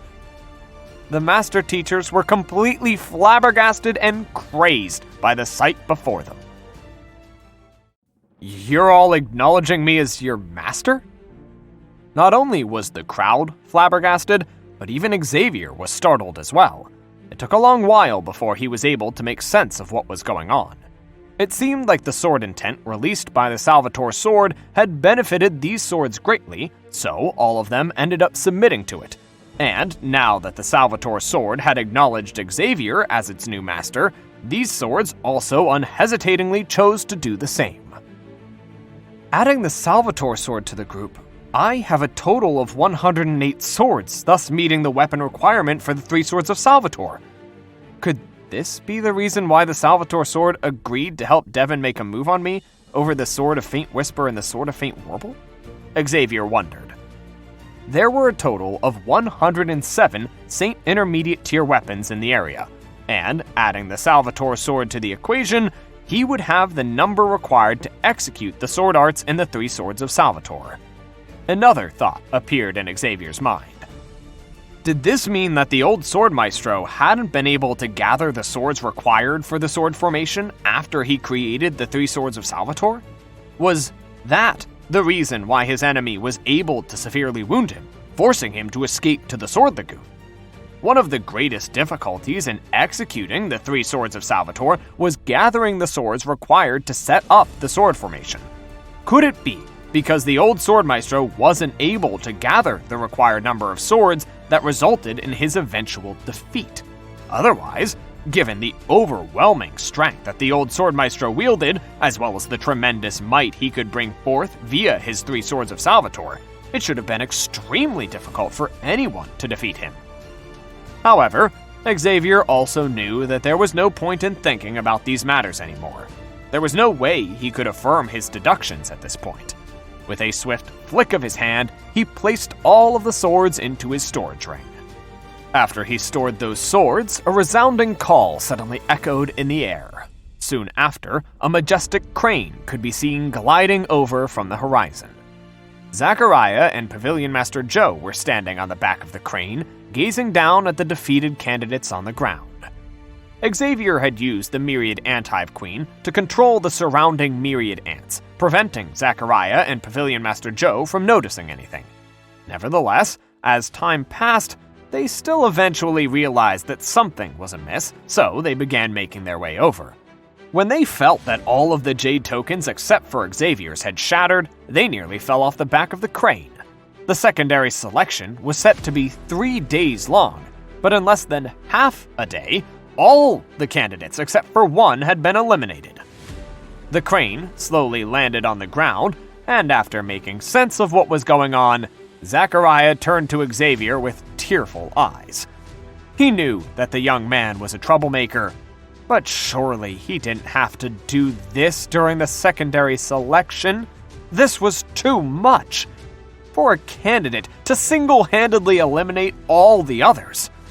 How was he supposed to report this matter to the Sanctum of Sages? After all the trouble he had gone through searching for candidates, he couldn't possibly just bring a single person back to the Sanctum of Sages with him, right? Putting aside whether the Sanctum of Sages would be willing to accept such an outcome or not, there would surely be a huge uproar from the 8 conferred empires and the various Tier 3 Sage clans. Pavilion Master Joe shot a glance at Xavier before quickly clasping his fist toward Zachariah. Master Zachariah, the law doesn't punish the masses. If everyone has failed the secondary selection, that could be a sign that there's a major loophole in the secondary selection. Since that is the case, why don't we balance out the rules and conduct another round of selection? It would be fairer for the candidates this way. Seeing that there was hope for them, Maddie and the others quickly spoke up in agreement to Pavilion Master Joe's words as well. Indeed, I agree that there's a need for a new round of selection too. I think it's only rational to do so as well. But Zachariah hesitated. He couldn't just take a single person back to the Sanctum of Sages with him. But the rules were the rules. If he were to alter them at his convenience, that would be compromising the integrity of the selections. If that were the case, every single candidate who failed the selection would just demand to retake the selection once more, thus rendering the significance of the selection pointless. Zachariah pondered for a moment before replying. I'll report this matter to the Sanctum of Sages and have the elders make a judgment on this matter. The situation had already exceeded his authority. It would be best for him to report it upward and have them make a judgment instead. Yes. Since Zachariah had already said so, they weren't in a position to say anything more. Pavilion Master Joe turned to Xavier and said, Master Xavier, since you've received the heritage contained in our Sword Lagoon, I hope that you can return it to our Belisi Empire. I'll thank you in the stead of the Belisi Empire Master Teacher Pavilion and its countless Master Teachers. Previously, while the other Master Teachers were explaining the reason behind their elimination, they had also spoken about the emergence of the Old Sword Maestro's heritage as well. Return? Xavier turned to Pavilion Master Joe with a look that suggested that a fool was talking to him. The Sword Lagoon has been in the Belisi Empire for at least 10,000 years now, but not a single person has been able to acquire it. This only goes to show that none of you are deserving of the heritage. Since I have the luck and capability to acquire it, why should I hand it over to you? Master Xavier, you can't put it like that. The Sword Lagoon is a heritage that's passed down from generation to generation in our Belisi Empire, and it serves to motivate countless Master Teachers to work harder and charge forward bravely. It's already come to be a spiritual pillar of the Belisi Empire, as well as an identity that our civilians relate with. Since you aren't from the Belisi Empire, it's only natural for you to return the heritage to us. If you were to take it away with you, you would be robbing an entire conferred empire of its spiritual pillar and identity, Pavilion Master Joe replied. His words weren't heavy, and there was a smile on his face as well. However, there was a clear resolve in his words, which showed that he wouldn't back down on this matter. His intentions were clear. The heritage in the Sword Lagoon belonged to the Belisi Empire. Since he wasn't from their country, he better not dream of taking it away. Pavilion Master Joe's voice might have been gentle, but the steely threat behind it was impossible not to notice. Seeing through the hidden meaning behind Pavilion Master Joe's words, Xavier chuckled softly and said, "Since you claim that it's a spiritual pillar and identity of your Belisi Empire, why hasn't anyone obtained it over the past 10,000 years? To leave a heritage lying in the dust, preventing it from bringing prosperity to generations to come, isn't your Master-Teacher Pavilion a little too incompetent?" Pavilion Master Joe's lips twitched upon hearing those words, and his face turned crimson. Trying to extort the heritage out of another because you aren't able to obtain it yourself. Is this how the Belisi Empire Master-Teacher Pavilion operates? It seems like I should really report this matter to headquarters and have them look into the prevalent culture here, Xavier continued. Master Xavier, I'm just worried that your reputation will be affected if you were to keep the heritage with you. I don't bear any ill will toward you. Knowing he wasn't on the side of reason, Pavilion Master Joe could only concede. You're worried my reputation will be affected? Pavilion Master Joe, I must say that you're worrying unnecessarily. However, there happens to be something which I would like to report to headquarters which I think you might want to worry about, Xavier replied coldly. May I know what's the matter? An ominous premonition came to Pavilion Master Joe, and his eyebrows began twitching slightly in worry. Master Zachariah was the one who chose the location of the secondary selection, and even as candidates, we weren't aware of the location beforehand.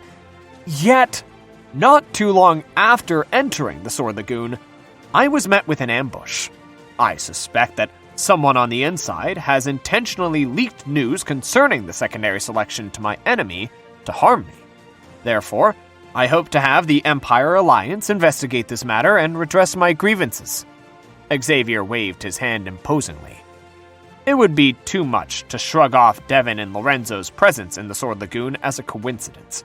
It was more likely that they had known that he would be there for the secondary selection. It was just yesterday that he had beaten up Pavilion Master Joe, so the latter had the motive to backstab him. On top of that, it was likely that Zachariah had approached Pavilion Master Joe to obtain his assistance in helping to coordinate the miscellaneous matters concerning the secondary selection to ensure that it would proceed smoothly. Thus, it was likely that he knew of the location of the secondary selection in advance as well.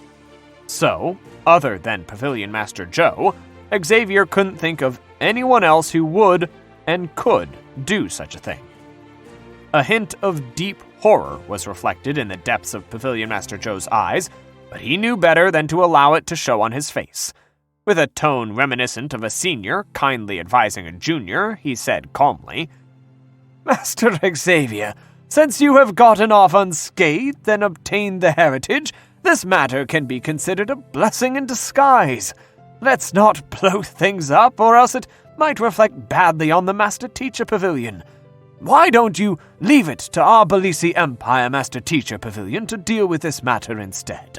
I promise you that I'll root out the culprit and I'll hand the heritage of the old Sword Maestro to headquarters and report the happenings over the past 2 days to them. As for what they'll do about the matter, that'll be none of my business. Xavier interjected coldly, speaking with a decisive voice. Had it not been for the many trump cards he had hidden up his sleeves, he could have surely been killed by Lorenzo.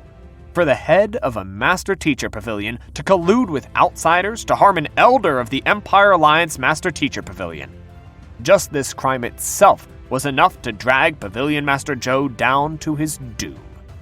As for the specifics of how the Empire Alliance Master-Teacher Pavilion would deal with this matter, Xavier wasn't interested to know.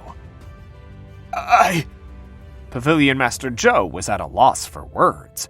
Thinking about the fate that would befall him, his face turned ghastly pale and his body collapsed weakly to the ground.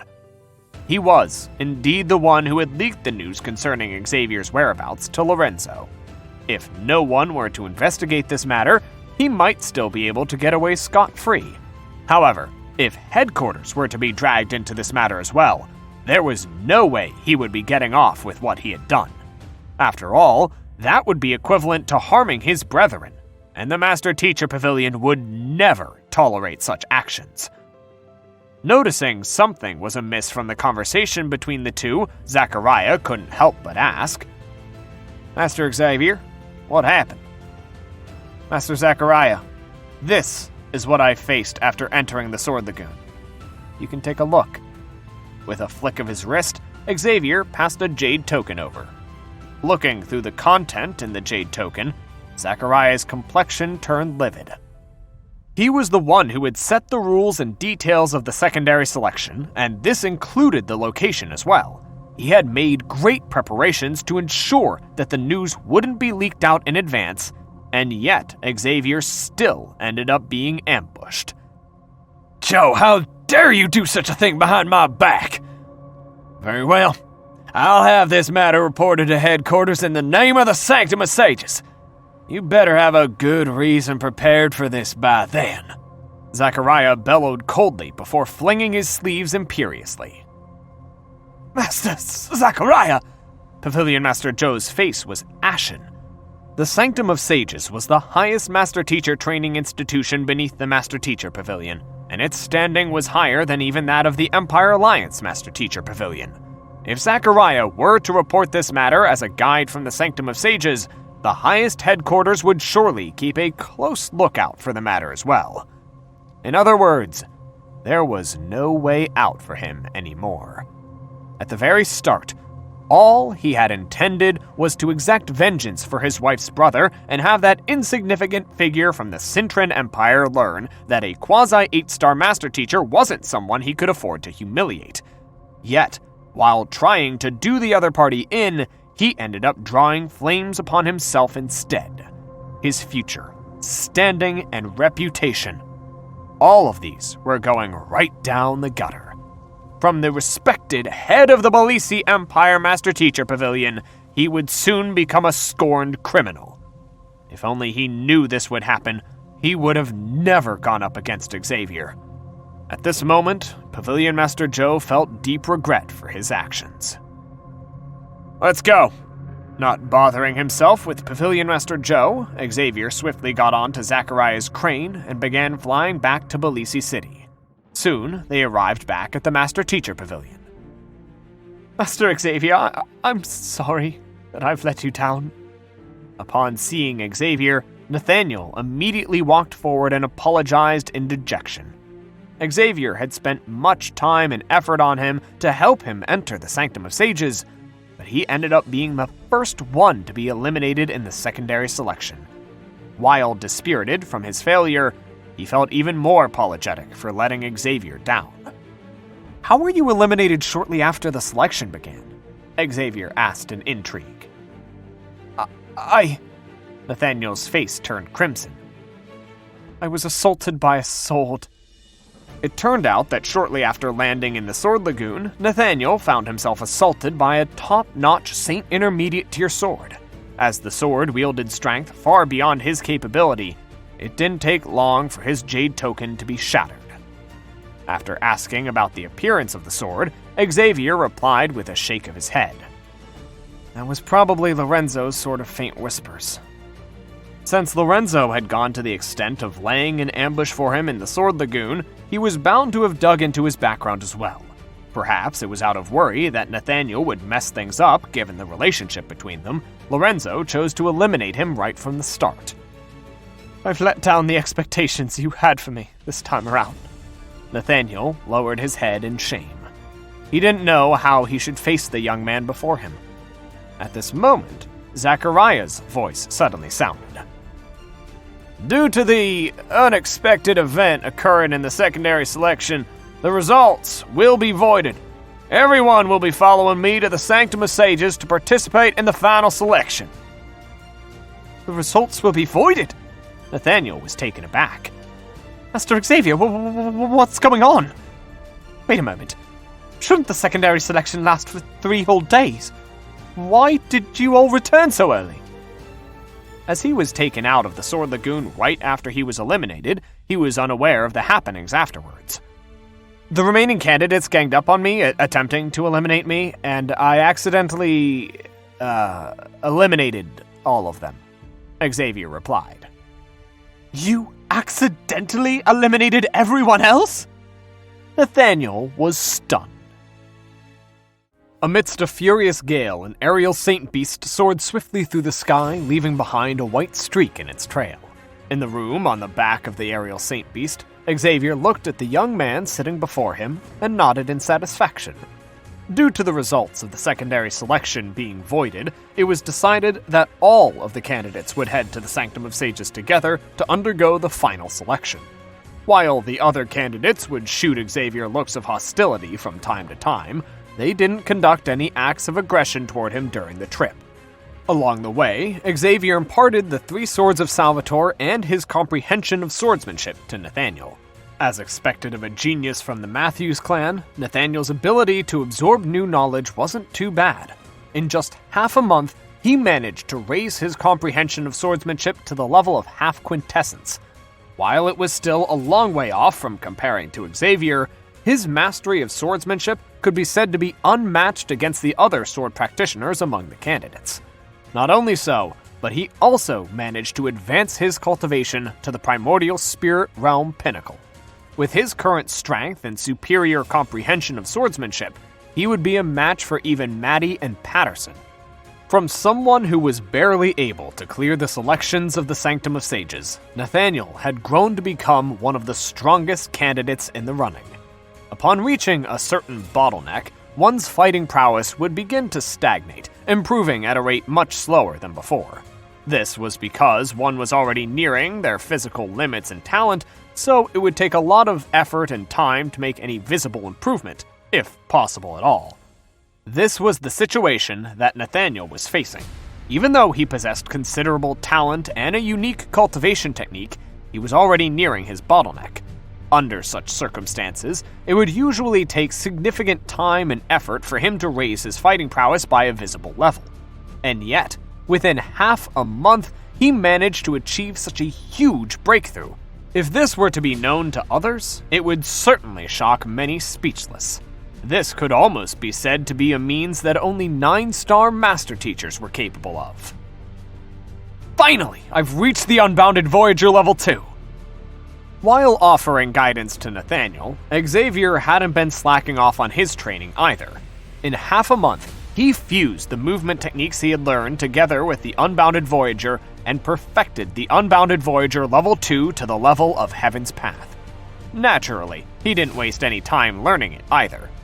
It was a pity that he was currently on the back of an aerial Saint Beast, and it wasn't convenient for him to try out the technique, so he wasn't sure how the effects were. On top of that, he had also fully reinforced his primordial spirit realm pinnacle cultivation. The primordial spirit in his body was pulsating with power, ready to make the breakthrough to the half-leaving aperture realm at any moment. However, Xavier's greatest breakthrough still lay in his swordsmanship. After comprehending sword quintessence and learning the 3 swords of Salvatore, his understanding of swordsmanship had advanced by leaps and bounds. Putting aside the Salvatore sword, even if he only had the Glacier Rain sword in hand, he would still be able to bring forth strength far beyond imagination. In the past, he would only barely be a match for a Grand Dominion Realm primary stage expert, even if he were to utilize all of his means. But now, as long as he had a sword in hand, he'd be able to crush any Grand Dominion Realm primary stage cultivator with ease. The most important thing I have to do right now is to gather more sword art manuals and perfect the 3 swords of Salvatore. If I could perfect them into Heaven's Path battle techniques too, I'd be able to bring my fighting prowess to greater heights once more, Xavier thought as he got to his feet. There was no doubt that the 3 swords of Salvatore wielded tremendous might, but it was unfortunately plagued with far too many flaws.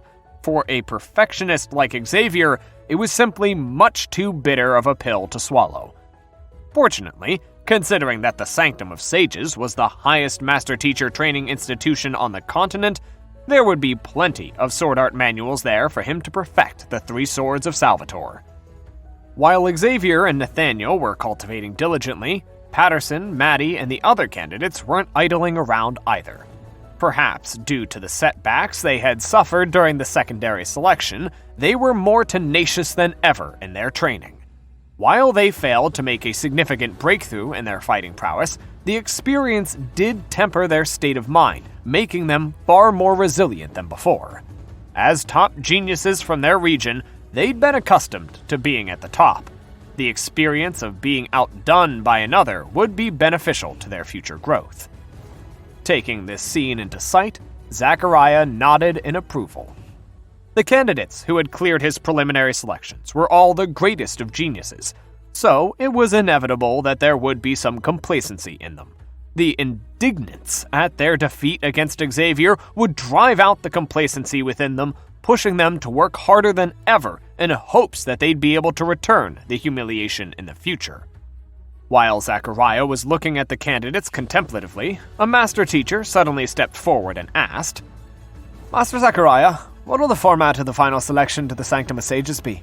Will it be another battle?" The one who had asked this was Maddie. Upon hearing those words, the other candidates also halted their cultivation and looked over curiously. They were about to reach the Sanctum of Sages very soon, so they were rather curious about what the final selection would be like. After all, it was the final hurdle standing between them and the Sanctum of Sages. The final selection will be far more difficult than the primary selection and secondary selection. It won't be just a battle.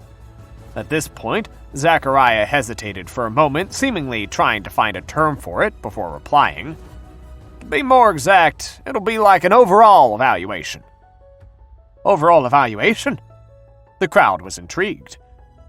The Sanctum of Sages is the highest master-teacher training institution on the master-teacher continent, and those who wish to enter it must display qualities far surpassing an ordinary man, be it in terms of strength, wisdom, adaptability, magnanimity, courage, and such.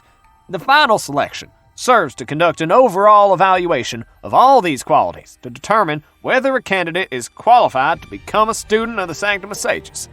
Naturally, its difficulty will be far greater than the previous 2 rounds of selection. At this point, Zachariah paused for a moment before continuing. Based on past experiences, there's a great chance that the final selection will be challenging the Mountain Gate. Challenging the Mountain Gate? That's right. The Mountain Gate is an examination ground that the Master Teacher Pavilion has spent a great deal of effort to set up, and it serves to assess a cultivator's state of mind and strength by putting him through a series of tests, each with a pre-allocated amount of time. The shorter the duration one takes with each test, the higher one's score will be.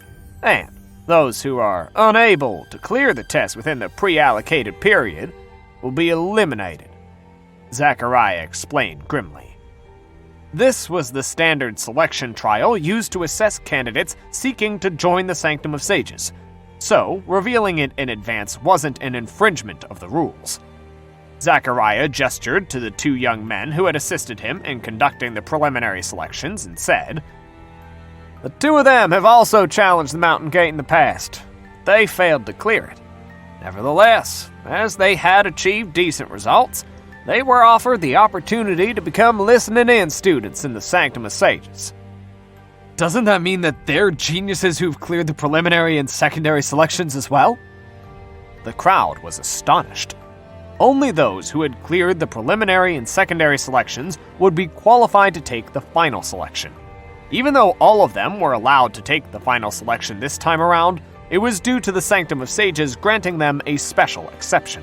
Otherwise, 13 of them wouldn't be standing there at this very moment. You're right. They did manage to clear the preliminary and secondary selections, but they failed to clear the Mountain Gate, so they were eliminated in the final selection. Zachariah nodded. Master Zachariah, based on your previous experience as a guide, how many of us do you think will be able to clear the Mountain Gate? Patterson couldn't help but ask. Your talents and strength are decent, But in the final selection, you'll be pitted against top-notch geniuses from the most powerful clans and organizations all over the Master Teacher continent. Based on my previous experience, if you're lucky, 10 of you might be able to clear the mountain gate. Otherwise, there'll only be 1 or 2 of you, or perhaps none at all, Zachariah replied. The challenge of the mountain gate wasn't just a selection exercise amongst the 30 of them. There would also be other candidates from the Empire Alliance, Sage clans, and major powers all over the continent. The geniuses from those powers had access to superior cultivation resources, especially top-notch cultivation and battle techniques, and some even possessed unique bloodlines. While individual prowess was important in clearing the final selection, luck also played a crucial role. As talented as the 30 or so of them were, the vast difference in their backgrounds would make it rather hard for them to match up to the other candidates from the Empire Alliance, Sage clans, and other major powers. If they were lucky, they might still be able to get 10 slots or so. Otherwise, they might find themselves without even a single slot at the end of the final selection. Such a situation has indeed happened in history before. Seeing the looks of disbelief from the candidates around him, Zachariah turned to Nathaniel and asked, "Nathaniel, you're from the Matthews clan, so you should know quite a bit about the final selection, right?"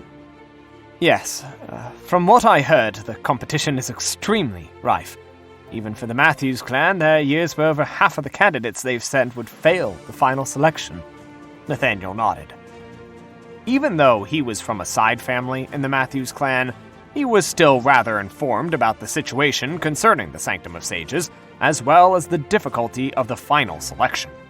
The Matthews clan had no lack of offspring, and there were plenty who were stronger and more talented than him. Yet, every year, many of them would challenge the Mountain Gate and fail tragically. From this, it could be seen how difficult the trial was. "There's a genius from the same side family as me named Moses Matthews. He was 28 last year, and he'd already cleared his first lightning tribulation, successfully making the breakthrough to the Leaving Aperture Realm primary stage. In our group, he can already be considered to be a nearly invincible existence, and yet, he still failed the final selection," Nathaniel explained. Even a Leaving Aperture Realm primary stage cultivator failed the final selection? The crowd was stunned. Currently, even the strongest of them was only at the quasi-Leaving Aperture Realm. If even a true Leaving Aperture Realm expert had failed the final selection, didn't that practically mean that none of them stood a chance at all? Indeed. However, the final selection isn't based solely on one's cultivation realm. Moses' younger brother was only at the Primordial Spirit Realm advanced stage, but he managed to clear the final selection in the end. To be honest, I can't tell what the criteria to clear the Mountain Gate is," Nathaniel said with a bitter smile. Plenty of geniuses from the Matthews clan would challenge the Mountain Gate each year, but there was no specific pattern to be observed by those who managed to clear it. Sometimes a clan member with a high cultivation realm could challenge the Mountain Gate for multiple years, only to fail each time.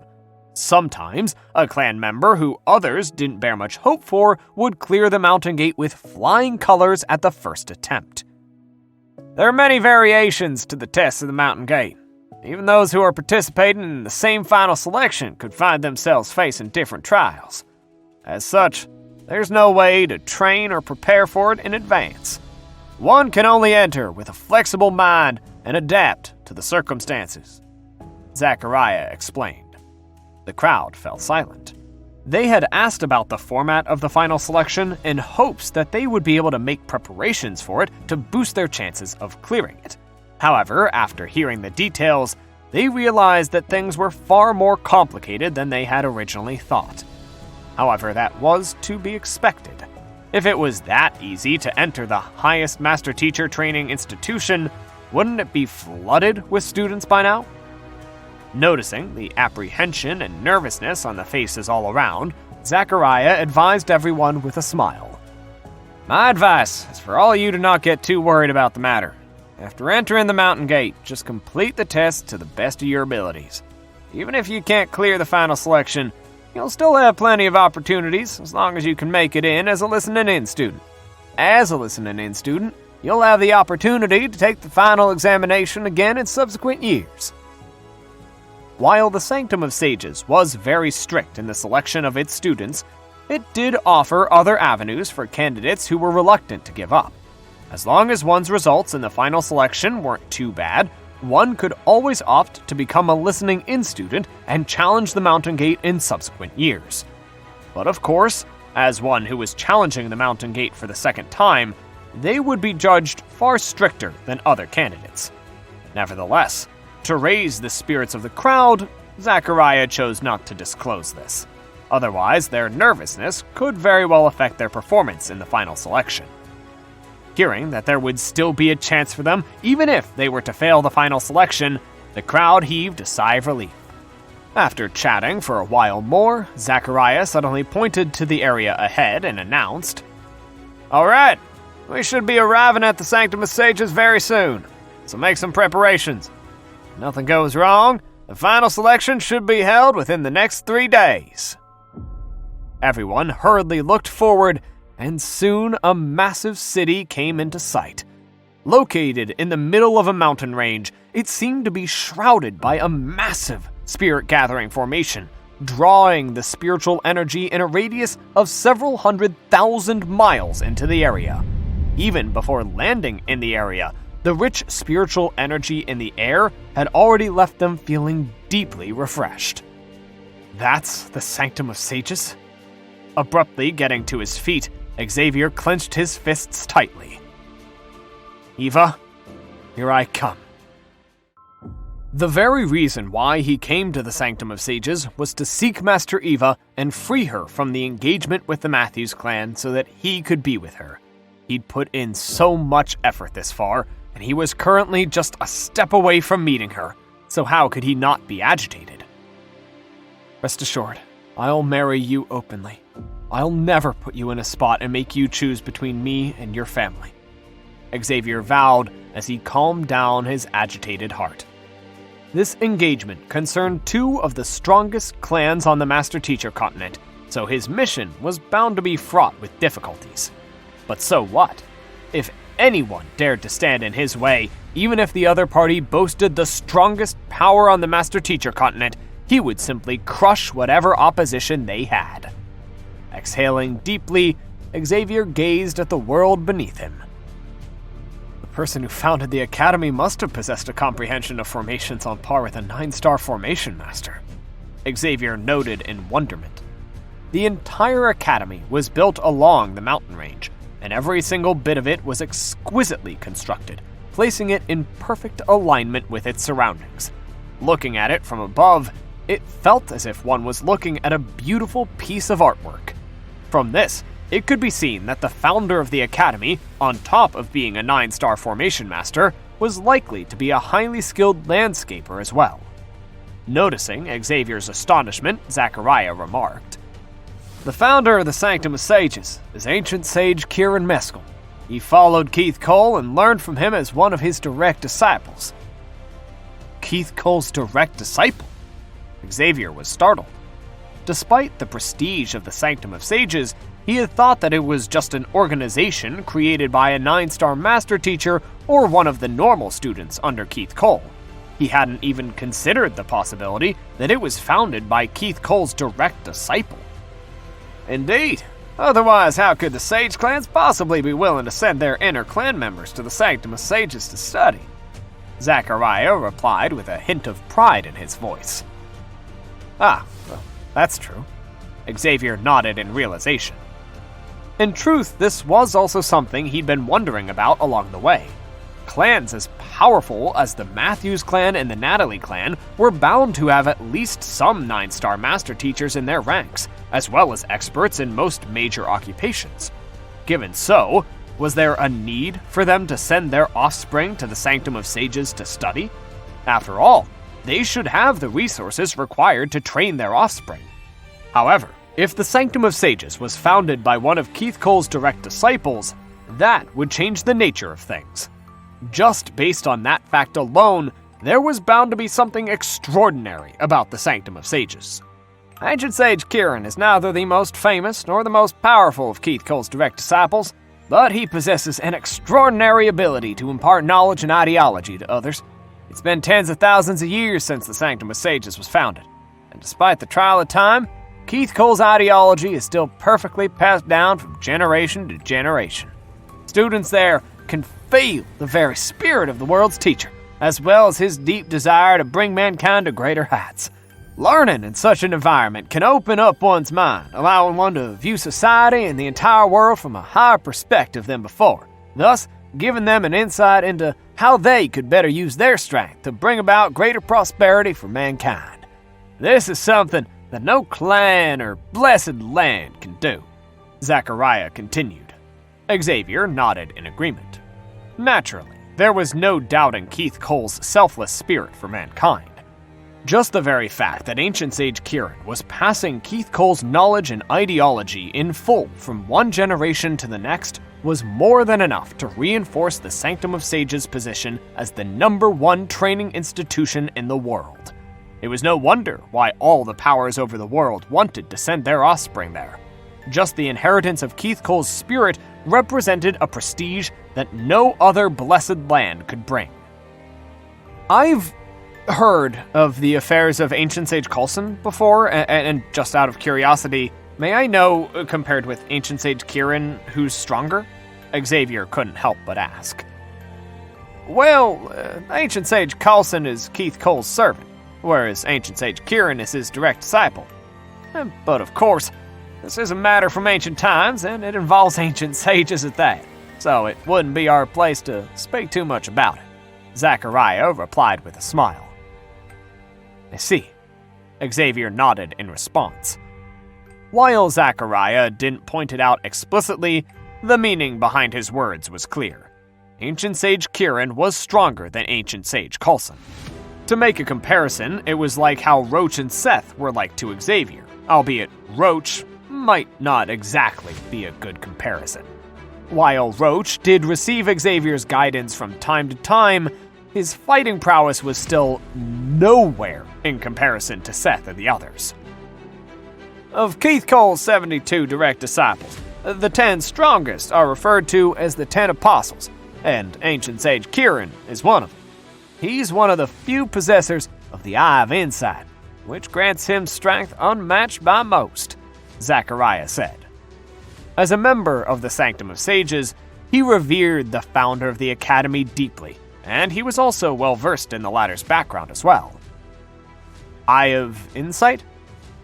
Yeah, Ancient Sage Kieran is the second master teacher after Keith Cole to comprehend the Eye of Insight, and he even created a set of optic arts for it. It's said that back in the war against the otherworldly demonic tribe, a look from him would kill even an ordinary otherworldly demon emperor instantaneously. However, it's a pity that despite having been passed down over the years, no one's been able to master the optic arts he created. Zachariah shook his head in lamentation. Optic arts? Kill even an ordinary otherworldly demon emperor instantaneously. Xavier was astonished. He possessed the Eye of Insight as well, and he knew what it was capable of. So far, he'd only known it to wield the ability to peer through facades to look into the essence of things, identifying the intrinsic flaws in them. To be able to kill others with just a look was something he had never imagined to be possible before. If that were the case, wouldn't the Eye of Insight be a frightening ability? Indeed, but of course a set of optic arts isn't easy to master. Those who can master it to that extent would have already inherited Ancient Sage Kieran's heritage, and they'd be immediately conferred the position of the head of the Sanctum of Sages. Just to give you a sense of what that represents, the standing of the head of the Sanctum of Sages on the Master Teacher continent is higher than that of the heads of the Matthews clan and the Natalie clan, Zachariah remarked. Become the head of the Sanctum of Sages? Seeing through the hidden meaning behind those words, Xavier frowned. Is there no sanctum head for the Sanctum of Sages at the moment? As the #1 training institute on the Master Teacher continent, it served to train generations and generations of geniuses. Many elders and clan heads of the Sage clans used to be students from the Sanctum of Sages. So, how could the Sanctum of Sages have no Sanctum head at all? One of the requirements to becoming the head of the Sanctum of Sages is to possess the Eye of Insight and master the optic art which ancient Sage Kieran's left behind. It's been 300 years since such an expert's appeared in the Sanctum of Sages, so the affairs are currently managed by a deputy head, Zachariah explained. These matters couldn't be considered as secrets. Those who were members of the Sanctum of Sages were aware of such matters, so there were no qualms about speaking of them to Xavier. I see. Xavier nodded. Most powers with a long history had their own heritage. If one was unable to inherit the heritage, one would be unable to receive the acknowledgement of the predecessors. This, in turn, would make it nearly impossible for them to earn recognition from the crowd and have them submit. This was especially so for an organization as prestigious as the Sanctum of Sages. These requirements were viewed with grave importance, and there was no way of working around them. Taking a step back, if someone were to attempt to circumvent the requirements and proclaim himself as the head of the Sanctum of Sages, putting aside the headquarters of the Master Teacher Pavilion, even the students of the Sanctum of Sages themselves would rise in opposition to it. And for the Sanctum Head to not even be recognized by his students, putting aside the question of legitimacy, was there anything more disgraceful than that? All right, we've arrived at our destination. Let's head down. Just as Xavier was about to ask on, Zachariah suddenly declared loudly. Glancing downward, he noted that the aerial Saint Beast had already stopped right above an empty square, and it was beginning to descend slowly. Xavier knew that this wasn't good timing for him to continue questioning, so he decided to hold his questions off for later. Soon, the aerial Saint Beast landed on the ground, and the group swiftly leapt off its back. The square was filled with many people and all sorts of Saint Beasts. It seemed like they had rushed there from all over the Master Teacher continent to participate in the final selection as well. Even with a swift glance, it could be seen that every single one of them possessed exceptional strength. Master Zachariah, are we going against these people in the final selection? Patterson asked with quivering lips. While they weren't the weakest bunch in the square, there were plenty who were stronger than them. The powerful auras that they exerted were more than enough to tell Patterson and the others that they stood no chance against them in a proper duel. Back when they were still in their homeland, they had always thought they were top geniuses on the Master Teacher continent. Even if there were people in the world who were more talented than them, the disparity between them was unlikely to be too great. However, after seeing the crowd that had gathered in the area, they swiftly realized that their thoughts were too naive. Noting the anxiety shrouding the group, Zachariah consoled them. Most of them are inter-clan members of Sage clans. On top of the superior purity of their bloodlines, they're also given the best guidance from a young age, so it's only natural that they'd be that strong. In any case, as I told you all earlier, strength is only one of the criteria being assessed in the Mountain Gate. As long as you're to perform to the best of your abilities in every test, you should stand a decent chance. So, there's no need to be too worried. The inner members of Sage clans were able to grow swiftly in the earlier stages of their cultivation by awakening their bloodline. Furthermore, they also had access to the best cultivation resources and the best guidance from a very young age. So, it was a given that they would be stronger than the other candidates. With that huge difference in the starting line, it was inevitable that there would be some distance between them at this point. This was an innate factor, so there was nothing they could do to help that. Nevertheless, as long as the group continued working hard, they might just be able to catch up with them. We understand. Thank you, Master Zachariah. Even though the group understood this much too, they still couldn't help feeling nervous. On the other hand, Xavier was secretly scanning his surroundings with his Eye of Insight. As expected of the offspring of Sage clans, they're indeed powerful. Not only were there Leaving Aperture Realm cultivators who had undergone the Lightning Tribulation amongst the crowd, but there were even some who had reached the half-Grand Dominion realm. To possess such strength when they weren't even in their 30s yet their talents could be said to be almost on par with him. As powerful as Xavier's fighting prowess was at the moment, his true cultivation was still only at the primordial spirit realm, a long distance from reaching the half-grand dominion realm. Huh? There seem to be quite a few who aren't master teachers amongst them, someone within the group suddenly remarked. Xavier had also noticed the same as well. There were quite a few young men in the square who weren't wearing master teacher robes, and they didn't carry the disposition that master teachers would usually have either. The Sanctum of Sages serves not only to train master teachers, but those of the other occupations as well, such as blacksmiths and apothecaries. As such, those from the other occupations come to challenge the Mountain Gate each year too, Zachariah replied with a smile. The Sanctum of Sages was the highest training institute on the master teacher continent, but it didn't just seek to cultivate master teachers. It also had heritages for the other occupations as well. The number of non-master teachers amongst the candidates as a whole was far higher than the number of master teachers. So that's the case. Everyone nodded. All of the candidates from the 8 conferred empires only numbered 33 in total. If the secondary selection had gone as planned, there would only be 20 of them left. But in the square, there were more than 10,000 young men and women, and this disproportionate number of candidates was deeply bewildering to them. However, if the scope of the candidates wasn't just limited to master teachers, that would make perfect sense. Even though the occupations in the world were divided into the upper 9 paths, middle 9 paths, and lower 9 paths, that didn't mean that there were only 27 occupations in total. It was only a conventional terminology used to rank the occupations. There were at least 1,000 occupations in the world, and which occupation wouldn't have a couple of geniuses each year? Given so, it was within expectations that there would be so many candidates taking the final selection. Let me see what the strength of the geniuses from the other occupations are like. Upon understanding all of this, Xavier began assessing those of the other occupations. A moment later, he shook his head. While there were plenty of experts amongst those of the other occupations as well, as a whole, they were still rather lacking as compared to master teachers. After all, master teacher wasn't the number 1 occupation in the world for nothing.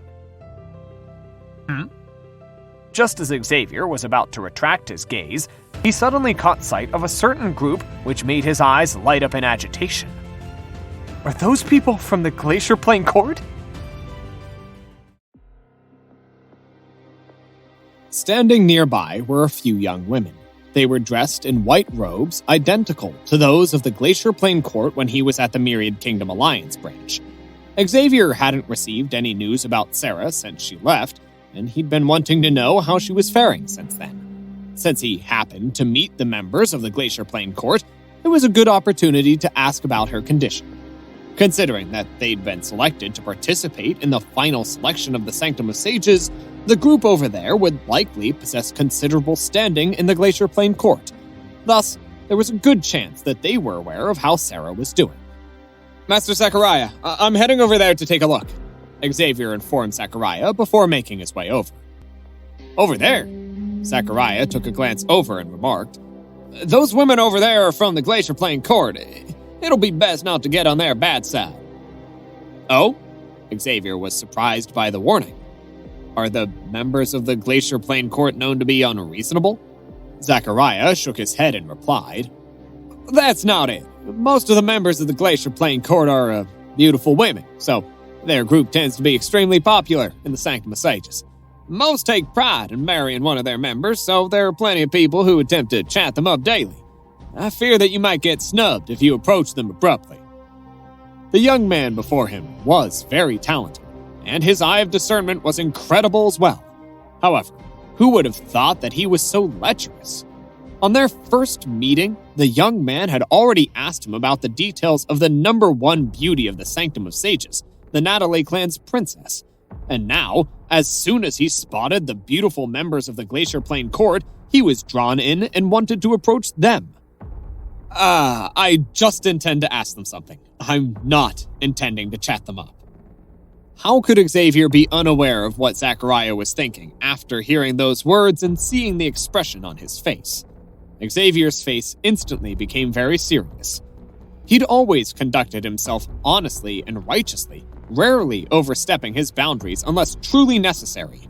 Yet for the other party to treat him like a lecherous man was a great insult to his character. No matter what, you have to make sure to tread carefully. There are no weaklings in the Sanctum of Sages. Try to be as low profile as you can, and don't ever get into a conflict with anyone, Zachariah advised. Don't worry, Xavier reassured him with a smile. I've always been one to keep a low profile. I won't get into any trouble, so rest easy. This time, he was only heading over to ask some questions.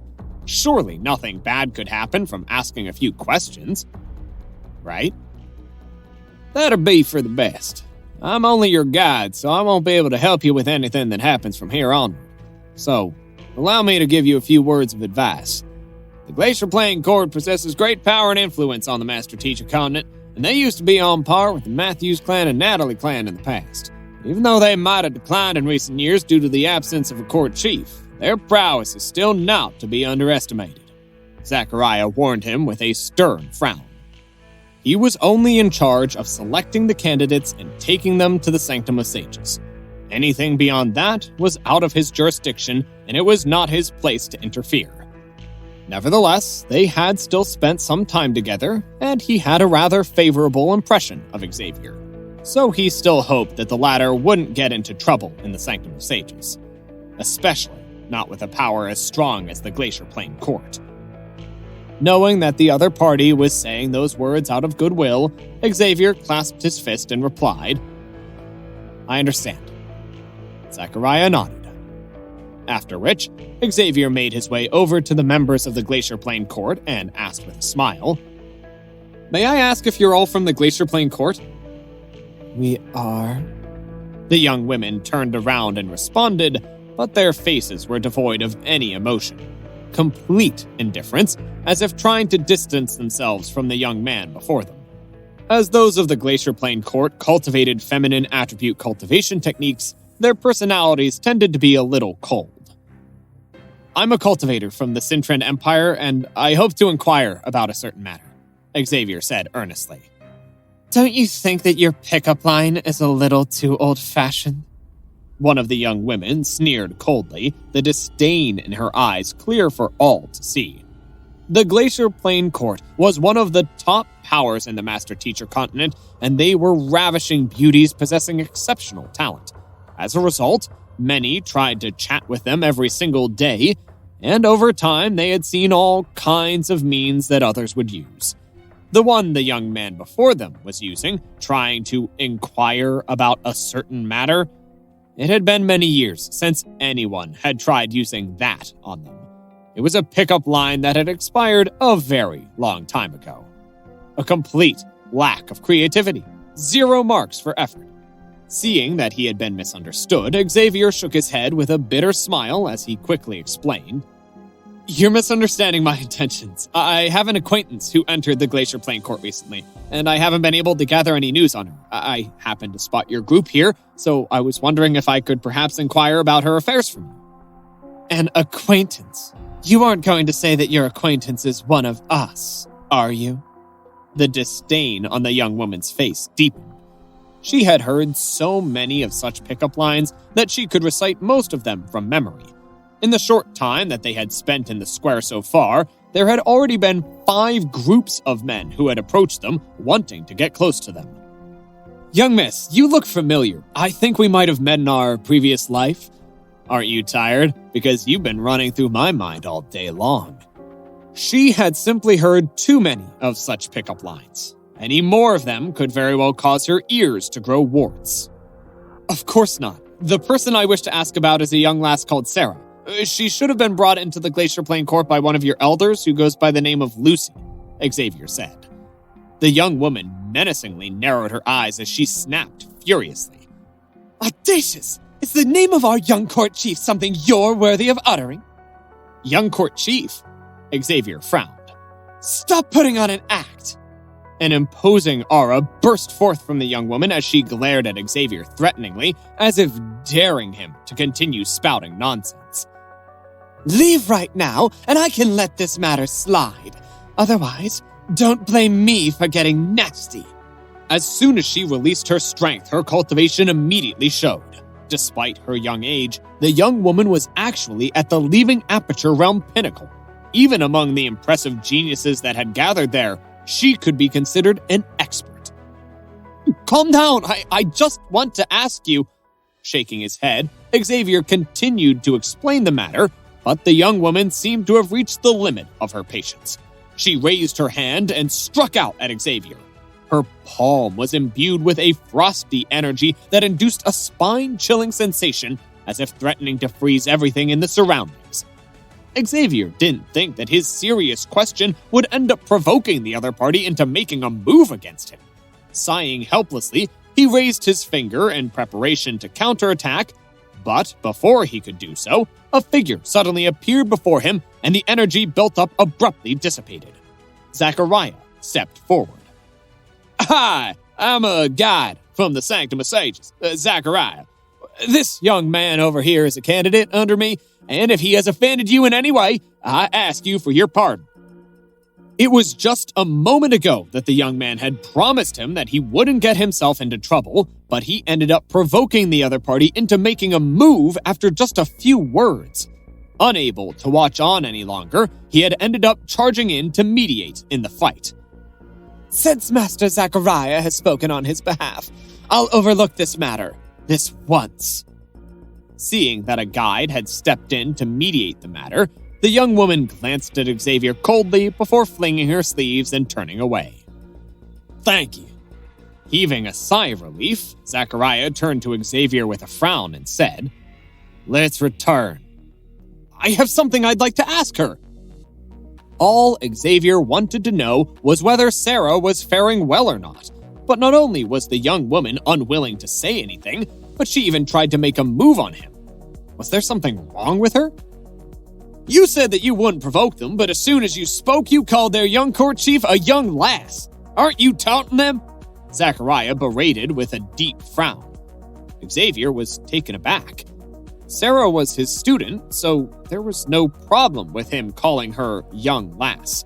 However, he failed to consider the fact that Sarah was also their young court chief at the moment. From their perspective, his method of addressing her was indeed rather disrespectful. No matter what, the Glacier Plain Court was still one of the strongest powers on the Master Teacher continent. The standing of their young court chief could be said to be on par with a 9-star Master Teacher. And yet, a young man like him addressed her in such a manner. It was no wonder the young woman had gotten angry.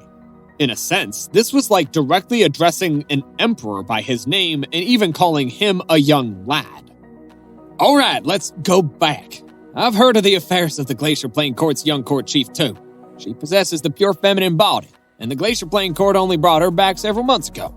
I know she's rumored to possess beauty on par with the princess of the Natalie clan. As Zachariah spoke, he looked at the young man before him and shook his head. Sarah is my... there's a close relationship between the both of us. I honestly only wish to ask you for some news on her. Unwilling to give up, Xavier could only change his words. Previously, when he had addressed Sarah as a young lass, the young woman had nearly exploded. If he said she was his student, wouldn't the young woman overturn the heavens? Upon hearing those words, the young woman's eyes immediately widened with rage.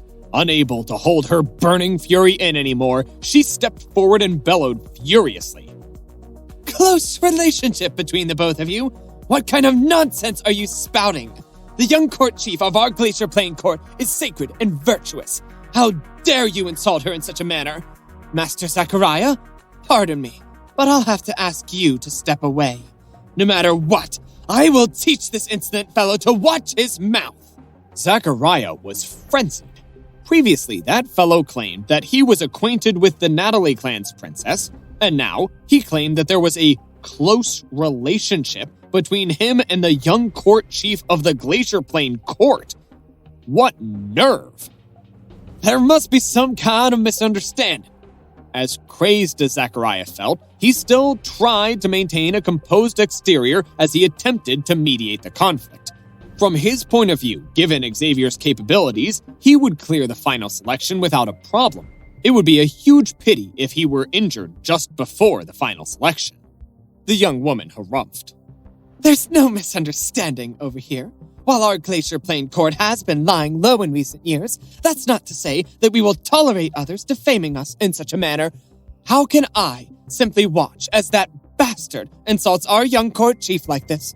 If I don't teach him a lesson, what will become of the authority and prestige of our Glacier Plain court? She took 2 steps toward Xavier and eyed him intimidatingly, saying, Since you dared to speak of our young court chief in such a manner, surely you won't shy away from a fight, will you? You wish to challenge me to a fight? Seeing how the young woman had even gone to the extent of challenging him to a fight, Xavier shook his head and said, If I defeat you, will you tell me the current circumstances of Sarah? Seeing how the young man was still persistently addressing their young court chief by her name, the young woman's face turned livid. You are courting death.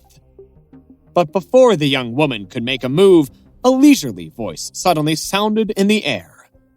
It's not worth it getting angry over an arrogant brat like him. Leave him to me. It would be a huge pity if you dirtied your hands over someone like him. Following this, a white-robed young man holding a fan in his hand slowly walked over. With an elegant flick of his wrist, he folded his fan and chuckled.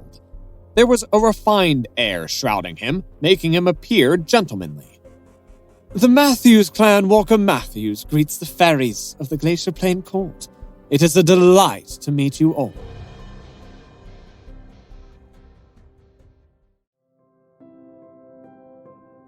Glacier Plain Court's Maya pays respects to Master Walker. Withdrawing her palm, the young woman clasped her fist and returned the greetings. Matthews clan? Xavier turned to the young man who had just appeared and assessed him carefully. Walker appeared to be in his mid-20s, and his cultivation felt deep like the unfathomable ocean. Just like the Glacier Plain Court's Maya, he had reached the Leaving Aperture Realm pinnacle as well. It was no wonder why Nathaniel could only be considered as one from the side family in the Matthews clan.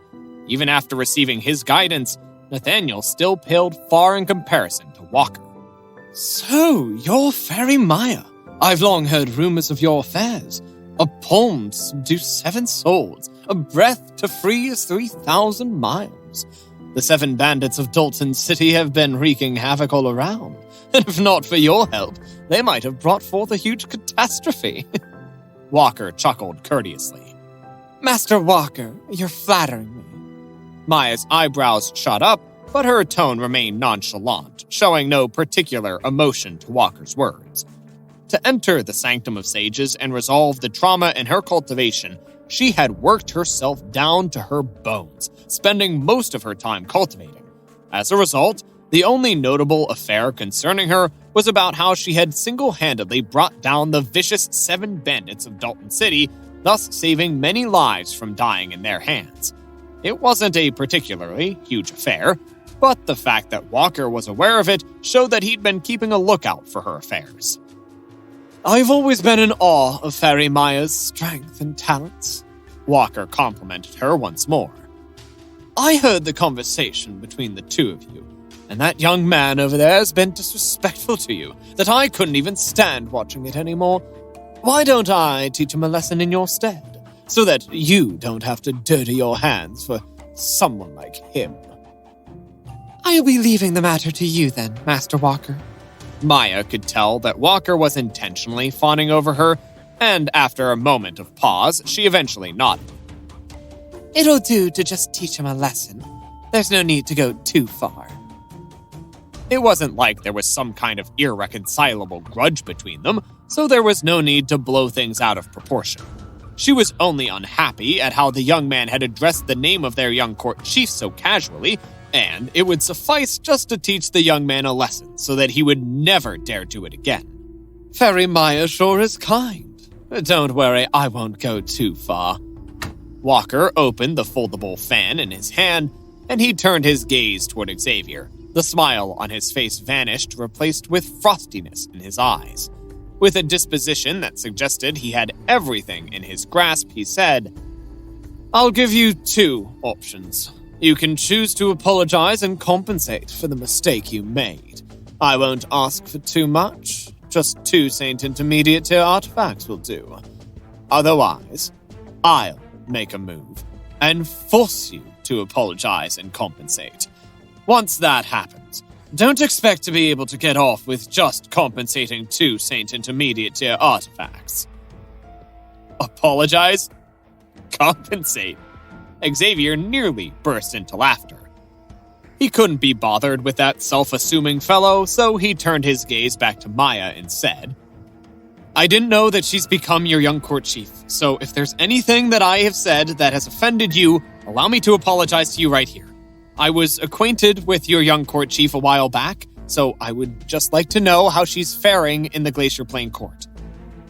Considering Sarah's current standing in the Glacier Plain Court, it was understandable why Maya would get mad at how he addressed Sarah directly by her name. While Xavier did find Maya's words and actions rather offensive and reckless, he didn't come to pick a fight. In any case, an apology cost nothing, and if he could find out how his student was faring by apologizing, he would gladly do it. Before Maya could say anything, Walker's face had already darkened in fury. Brat! I'm talking to you right here. Are you deaf? As one of the geniuses of the esteemed Matthews clan, he was respected no matter where he went. No one would dare to snub him even in the slightest. Yet this brat ignored him altogether. This was something that his pride couldn't accept. I'm inquiring something from the young women of the Glacier Plain Court, and I don't think this has anything to do with you, right? Do the members of your Matthews clan have the habit of drifting to wherever there are women and rudely interject in the business of others? Xavier glanced at Walker with cold eyes filled with contempt and disdain as he flung his sleeves. You really should go to therapy to cure that bad habit of yours. What did you say? Walker narrowed his eyes menacingly. Even though his bloodline was purer than Nathaniel's, his standing in the Matthews clan wasn't too high. If he could establish good relations with those from the Glacier Plain Court, he'd be able to become more highly regarded in the Matthews clan, which would in turn open up more opportunities for him, allowing him to soar through the ranks. It was for this reason that he unhesitatingly stepped forward to help Maya when he saw that she had gotten into an argument with another. He thought that by bringing out the Matthews clan's name, he would be able to scare the other party into submission. Yet, he never thought that the young man would have such a fearless attitude toward the Matthews clan. Unless you're deaf, you should have heard what I said perfectly clearly. Stop sticking your nose where it doesn't belong and scram to the side, or else I'll have no choice but to teach you a lesson, Xavier ordered coldly with a wave of his hand. The other party should be thankful that he had a good temperament. If it had been anyone else in his place, he surely would have beaten the other party up by now. It's over. On the other hand, Zachariah, who had been watching the entire scene from the side, nearly fainted. The young man had just said he was extremely low profile and would avoid trouble, but in just a few moments, he had already successfully turned the disciples of the Glacier Plain Court and an offspring of the Matthews clan against him. You're courting death. Unable to take Xavier's taunting, Walker roared furiously before charging forward. In an instant, the surrounding air seemed to have become viscous. An incredibly powerful energy converged on Xavier, shrouding him within it. As expected of a genius from the Matthews clan, despite being at Leaving Aperture Realm Pinnacle as well, his fighting prowess was nearly on par with the other vicious he had encountered in the marshlands of the Northern Meadows. Xavier narrowed his eyes coldly. As powerful as Walker might be, there was no way Xavier would lose against him with the current strength he wielded. Just as he was about to make a move as well, a burst of sword energy suddenly flew toward Walker. Noticing the burst of sword energy, Walker released a powerful ripple of gleam in retaliation, and the sword energy dissipated in an instant. Not too far away, a groan echoed inconspicuously, but that faint sound couldn't escape from the notice of those present here. It seemed like in the earlier encounter, the person who had made a move against Walker had been injured instead. Nathaniel, you dare to raise your hand against me! Walker roared furiously. When he turned his head over, he saw Nathaniel rushing forward to stand in front of Xavier. His slightly pale face hinted that he was the one who had clashed with Walker earlier and sustained some injuries. No matter what, he was only at the primordial spirit realm pinnacle, an entire cultivation realm weaker than the leaving aperture realm pinnacle Walker. Suppressing the suffocated sensation crushing his chest, Nathaniel clasped his fist and said, Walker, we are all here to participate in the final selection for the Sanctum of Sages. There's no need to make things so tense among us. Xavier was his benefactor, so even though he knew that he was no match for Walker at all, he couldn't bring himself to simply look away from the matter. You said that there's no need to make things so tense among us. Well, that might have been true a moment ago, but I do see a need for it now. With a warped look on his face, Walker roared furiously. I'll deal with you once we return to the Matthews clan. Now, don't get in my way and scram. If you want to make a move here, you'll have to start with me, Nathaniel replied adamantly, refusing to back down. Nathaniel, it's fine. I'll deal with him myself. Xavier placed a hand on Nathaniel's shoulder to indicate it was fine before stepping forward. He understood Nathaniel's intentions, but he didn't think that there was a need for that. In truth, Nathaniel wasn't trying to play the hero here. He knew that there was a huge disparity in strength between Walker and him, and he knew that he would only be tragically defeated if a fight were to occur. However, he still chose to intervene in the conflict because that would be the only way to minimize the implications of the matter. As the number one Sage clan on the Master Teacher continent, the Matthews clan wielded frightening power. While it wouldn't stoop so low as to mobilize its influence to interfere in the matters of the younger generation, it was still inevitable that there would be plenty of people in the Sanctum of Sages who were eager to suck up to Walker and the other offspring of the Matthews clan. It was for this reason that very few people dared to cross Walker and the other offspring of the Matthews clan, or else they could find every step they took in the Sanctum of Sages fraught with difficulties. If Nathaniel were to take the blame for this matter, in view that he was an offspring of the Matthews clan as well, he would just suffer a bit of punishment, and that would be the end of things. However, what Nathaniel didn't know was that Xavier didn't fear the Matthews clan at all. As long as he wanted to marry Master Eva, it was only a matter of time before he became an enemy of the Matthews clan. Besides, he didn't fear the suppression of the Matthews clan either. With the Library of Heaven's Path, would he have to fear anyone attempting to stifle his growth? Since Walker was the one to start the conflict, there was no reason for him to defer meekly to the other party. With these thoughts in mind, Xavier turned his gaze back to Walker and spoke with casual contempt. All right, hurry up and make your move. I'm in a rush for time, so I don't have too much time to waste on you. You! Seeing how lightly Xavier was taking him, Walker roared furiously and charged forward once more, sending a palm strike toward the other party. The offense this time around was much stronger than before. The immense might behind the palm strike brought forth the slight rumbling of thunder as if it was tearing open a vacuum in space. Powerful. Walker might not be the strongest candidate dispatched from the Matthews clan to participate in the final selection this time around, but his strength is still one that shouldn't be underestimated. Even I would have some trouble taking that palm strike face on. It'd be better to dodge it before making another move, but it doesn't seem like Walker would allow that lad to do so. That haughty fellow is in for some suffering. Even if he wanted to chat those young women up, he should have found a better reason than that. Now that he's offended both the Glacier Plain Court and the Matthews clan, even if he clears the final selection by some chance, he probably won't even be able to survive in the Sanctum of Sages for too long. The surrounding crowd also swiftly turned their attention over to the commotion that was going on as well. There were a myriad of expressions on their faces, shocked, curious, intrigued, and much more. However, if one thing was clear, none of them thought well of the young man. No one dared to step forward to mediate in the conflict either, especially since the Matthews clan was involved in the matter as well. There was no way they would risk getting flames on them just to help a stranger. Maya also didn't expect things to be blown out of proportion, and a slight frown emerged between her brows. She thought that the young man was just a little thoughtless in his words, but at this point, conceited would be a much more appropriate adjective to describe him.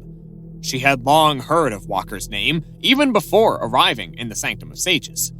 Despite only being 26 this year, Walker had already reached the Leaving Aperture Realm pinnacle. On top of that, his aptitude for battle techniques was astounding as well. Not only that, he also boasted vast battle experience, such that even Maya herself would be hard-pressed to subdue him. For a mere primordial spirit realm pinnacle lad to dare taunt him, wasn't that lad just asking to be killed? Before everyone's astonished gazes, the sheer force of Walker's palm tore a deep gorge right through the square. A huge commotion broke out amidst the crowd once more. That's the Saint Intermediate Tier Battle Technique Soul-Shattering Palm! That strike doesn't just wield overwhelming physical might, it also boasts a powerful offensive power towards souls as well. If that strike were to land on one squarely, it'll jolt one's soul and instantaneously knock them out, putting one at the mercy of another. Even among Saint Intermediate Tier battle techniques, it could be considered as one of the strongest. But at this very moment, a slightly disappointed voice sounded from the young man standing right in front of that powerful palm strike. This is your move? Well, I guess it's not too bad, considering that it's coming from you, but I really don't have any interest in playing with you right now, so pardon me. Right after saying those words, the young man took a step forward and thrust his palm forward casually. There was no astounding strength or overwhelming aura from that palm strike, but for some inexplicable reason, the majestic soul-shattering palm dissipated upon clashing with it. Following right after with a resounding Walker found himself crushed forcefully onto the ground as if there was a mountain weighing down on him. He struggled wildly, but his body simply wouldn't budge at all. Frenzy and rage were written all over his face. He subdued Walker in a single move? Everyone widened their eyes in frenzy. How is this possible? Maya couldn't believe it. Settled. Without sparing a glance at Walker, Xavier turned his gaze back to Maya and said, Young woman, you haven't answered my question yet. How is your young court chief faring in the Glacier Plain Court? You! Maya was at a loss for words. She viewed her strength roughly on the same level as Walker's, so Walker's defeat meant that she wouldn't have been able to withstand even a second blow from the young man as well. If they were to get into a battle, she would only be humiliated. Wasn't he just a primordial spirit realm pinnacle cultivator? How could he be so formidable? Cold sweat trickled down Maya's back. It was fortunate that Walker had stood in earlier, or else the one who would be crushed on the ground would have been her. If that were to happen to her, she would never be able to hold her head high before others anymore. With tightly clenched fists, Maya asked, Just who in the world are you? It wasn't possible for someone who wielded such strength to be a nobody, so how could she have never heard of the young man before? More importantly, judging from the young man's overwhelming strength and how he was able to qualify for the final selection in the Sanctum of Sages, he should have a powerful background. Since that was the case, it was irrational to think that someone of the young man's caliber would stoop down to provoke them. Building on that argument, could that mean that he was acquainted with their young court chief? Or perhaps was he one of their young court chief's pursuers? I'm a 7-star master teacher from Cintran Empire, so I doubt you would have heard of my name. And don't worry, I don't mean you any ill will. I'm just asking out of concern, Xavier replied.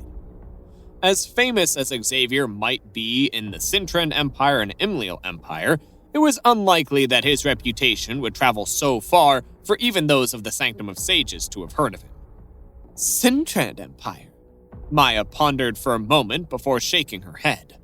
There was indeed no notable figure she knew of that originated from the Cintran Empire. Due to the war 2 decades ago, the Cintran Empire had become the weakest of the 8 conferred empires. Who could have thought that such a talented master teacher would emerge from their ranks at this point? Are you actually acquainted with our young court chief? Maya asked hesitantly. According to what she knew, their young court chief seemed to have come from the Cintran Empire as well. Could the both of them be acquainted with one another? Xavier nodded affirmatively. Sarah was one of his direct disciples. Their relationship couldn't be covered with just the word acquainted. I've been a bit worried about how she's been doing ever since your elder Lucy took her to the Glacier Plain Court, so I thought I would ask you since you're from the Glacier Plain Court as well. I don't intend anything aside from that, Xavier explained earnestly. I see. If that's the case, I guess it would be fine to speak of her affairs to you. Maya looked at Xavier's earnest eyes for a moment before nodding slowly. To tell you the truth, I don't know much about our young court chief either. I know that she's extremely diligent in her cultivation, and her cultivation has been growing swiftly as well. While it hasn't been long since she arrived in the Glacier Plain Court, her strength already far surpasses ours, reaching a level unfathomable to us. As for the details, I'm afraid that I'm not too clear about them myself either. Speaking up to this point, Maya's face couldn't help but redden. While she did possess considerable talent as well, which made her a relatively famous figure in the Glacier Plain Court, she was still a long distance away from matching up to the young court chief.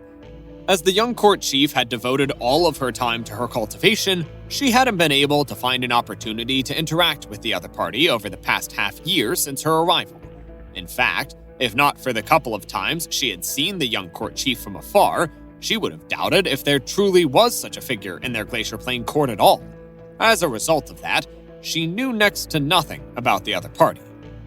Sarah's strength far surpasses theirs? Xavier was startled for a moment before nodding slowly. As one who possessed the pure feminine body, her cultivation would surge once she awakened her unique constitution. On top of that, there was no doubt that the Glacier Plain Court would devote all of their resources to training her as well, so it was indeed not difficult for her to surpass the Leaving Aperture Realm pinnacle in half a year.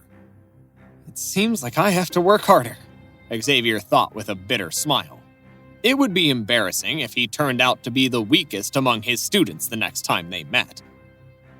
Thank you for your information. Pardon me for having imposed on you. Farewell.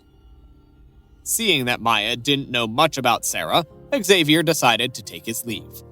In any case, the fact that Sarah had been recognized as the young court chief by the members of the Glacier Plain Court and that her cultivation had risen beyond the Leaving Aperture Realm showed that the Glacier Plain Court hadn't been mistreating her. Since that was the case, he would be able to rest his heart easily. His students would have their own lives to live too. He couldn't possibly keep an eye on them all the way. He would just have to be content with knowing that they were doing well. With a wave of his hand, Xavier released the weight on Walker. Then, with a polite bow, he returned to where he was standing. There's no need to be so formal. Seeing Xavier leaving without saying anything else, not even sparing her an additional glance, Maya's face reddened in embarrassment. Previously, she thought that the other party was intentionally saying those words to chat her up, or perhaps to build a relationship with the Glacier Plain Court. However, from the looks of it now, that was not the case. The young man had only approached her just to ask a question. If she had known it in advance, she wouldn't have been so self-assuming and implicated Walker in the matter. As this thought came to her mind, she quickly looked at the released Walker. The latter struggled to his feet with rage and mania written on his face. Damn it! Walker spat indignantly. He thought this was an opportunity to perform before the beauties and get close to them, only to find himself crushed to the floor in a single move. The great humiliation he had gone through left him feeling so frustrated that he could go mad on the spot. However, that encounter also made him realize that the young man was someone whom he was no match for. As furious as he may be, he knew that he'd only be embarrassing himself further if he were to rush up to the young man and confront him. Are you okay? While Walker was at the peak of his rage, he suddenly saw Maya looking over with a concerned look. I'm fine. With a reddened face, Walker quickly tried to regain his poise. It's good that you're fine. Master Walker, thank you for making a stand for me earlier. However, it seems like the friend from before means no ill will, so I hope that you won't take this matter to heart, Maya said. It was while trying to stand up for her that Walker ended up landing himself in such a state. Even though he ended up contributing nothing at all, she was still rather grateful to him for offering his help. This entire incident had originated from her misunderstanding, and she felt deeply ashamed of her rashness as well. Thus, she felt that she needed to mediate between them, and hopefully they might be able to put aside their differences. No ill will. Just on the very fact that he has belittled our Matthews clan, there's no way I'll be able to make peace with him. Hearing that Maya was even speaking on that young man's behalf now, Walker's rage intensified. Fairy Maya, you need not say anything more. This thing has nothing to do with you anymore. That brat has insulted our Matthews clan and even made a move on me. I'll have to return this favor to him, or else what dignity would I have in the Sanctum of Sages? As an offspring of the Matthews clan, he was utterly crushed right before the faces of so many geniuses before they could even take the final selection. Without a doubt, this instant would be one of the darkest spots in his record. If he couldn't get even with the other party, he would be mocked for this matter for many years to come. Maya had no idea what she could say at this point. Indeed, with how far things had come, it was no longer just a personal conflict between her and that young man. While Walker might be arrogant, he wasn't a reckless individual. After a moment of thought, he turned to the side and instructed, Josh, I want you to look into the background of that brat and find out why Nathaniel is helping him. The young man before him, known as Josh, nodded in response before disappearing amidst the crowd. Inner clan members like him tended to have some personal attendants who would be in charge of taking care of their daily necessities and attending to miscellaneous matters. Not too long later, Josh returned. He clasped his fist and reported, Young master, I've managed to dig up some things on that fellow. He's a master teacher from Sintrend Empire, serving as the principal of the Imleal Master Teacher Academy. He once succeeded in crashing the Sintrend Empire Master Teacher Pavilion, which goes to say that he possesses talent and strength far beyond ordinary master teachers. Most of the affairs surrounding Xavier were recorded in the Master Teacher Pavilion, so it wasn't too difficult for those who knew where to look to acquire information on him. Imleal Master Teacher Academy? Not even worth a mention. Walker scoffed derisively before a frown emerged between his brows. However, the fact that he succeeded in crashing the Sintrend Empire Master Teacher Pavilion does make him quite a troublesome figure to deal with. In his view, being a principal of a Master Teacher Academy somewhere as small as the Imleal Empire was no different from being the chief of some remote village. However, if the young man had successfully crashed a Master Teacher Pavilion before, things wouldn't be that simple. There were certain restrictions imposed on pavilion crashing. For one, a Master Teacher's rank must not exceed that of the tier of the Master Teacher Pavilion he was crashing, and he must be local in the region as well. It was due to these two restrictions that only a small number of people had succeeded in pavilion crashing over the past several dozen millennia. The very fact that the young man had successfully crashed a Master Teacher Pavilion was enough to show that he wielded extraordinary talent. But no matter how formidable he might be, he's still nothing more than a countryside bumpkin. Young master, if you'd used the power of your bloodline earlier, there's no way he would have been a match for you, Josh said.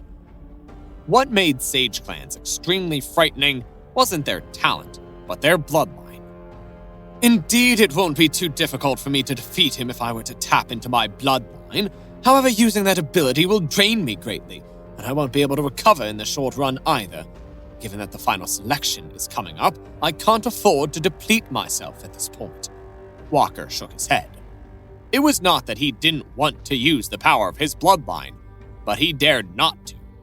The power of his bloodline would exhaust his strength by far too much, such that even if he managed to teach that young man a lesson, his performance in the final selection would be impeded as a result.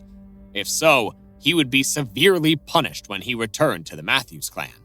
The Matthews clan also valued the slots for the Sanctum of Sages greatly as well. What do we do then? Josh asked. There's no need to worry, Walker harumphed as he narrowed his eyes menacingly. Let him immerse himself in his glee for a couple of days. Once I get into the elite division of the Sanctum of Sages, he will be nothing more than a helpless bug in my grasp. That's true. Josh nodded in realization. Naturally, students of differing degrees of talent and strength had to be trained under different environments and conditions. For this reason, the students in the Sanctum of Sages were allocated to one of the two divisions based on the results of the final selection, namely the Elite Division and the Ordinary Division. The Elite Division was where most geniuses were gathered. They were trained to be future sages, and they stood a far better chance at entering the Inner Sanctum in the future. Comparatively, the conditions for those in the Ordinary Division were considerably poorer. Walker's goal wasn't just to clear the final selection. He wanted to get into the Elite Division as well, becoming one of the top existences amongst the students.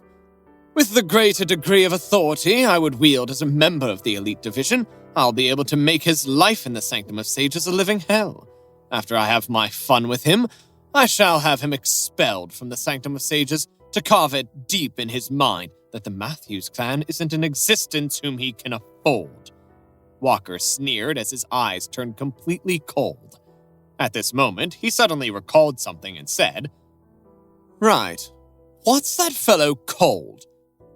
After all that had been said and done, Walker suddenly realized that he didn't even know the young man's name. He goes by the surname of Matthews as well, but he isn't from our Matthews clan. His name is Xavier, Josh replied. Xavier? You said that the young man earlier is called Xavier. Before Walker could even speak, Maya had already abruptly interjected with an anxious look on her face. Yes, his name is Xavier. He's just a lowly figure who walked out of Olmec Kingdom, and he still has the cheek to adopt the same surname as us. Josh harumphed coldly. However, before he could finish his words, Josh's body suddenly stiffened. A surge of chilling energy had abruptly gripped his body. Following this, a palm suddenly flew for his face. With a resounding echo, Josh was sent flying out before crashing heavily onto the ground. His shattered teeth scattered all over the floor and blood spurted out of his mouth. Seeing this, Walker stepped forward and asked with a livid expression, Fairy Maya, what do you mean by this? The person who had just made a move earlier was Maya, but why would she suddenly turn on them all of a sudden? Placing her hands coldly behind her back, Maya spoke with unquestionable conviction. Walker, you'd better keep the mouth of your subordinate in check. And you as well, if I were to find out that you have been disrespectful to Master Xavier. Let it be known that our Glacier Plane Court won't sit idly by.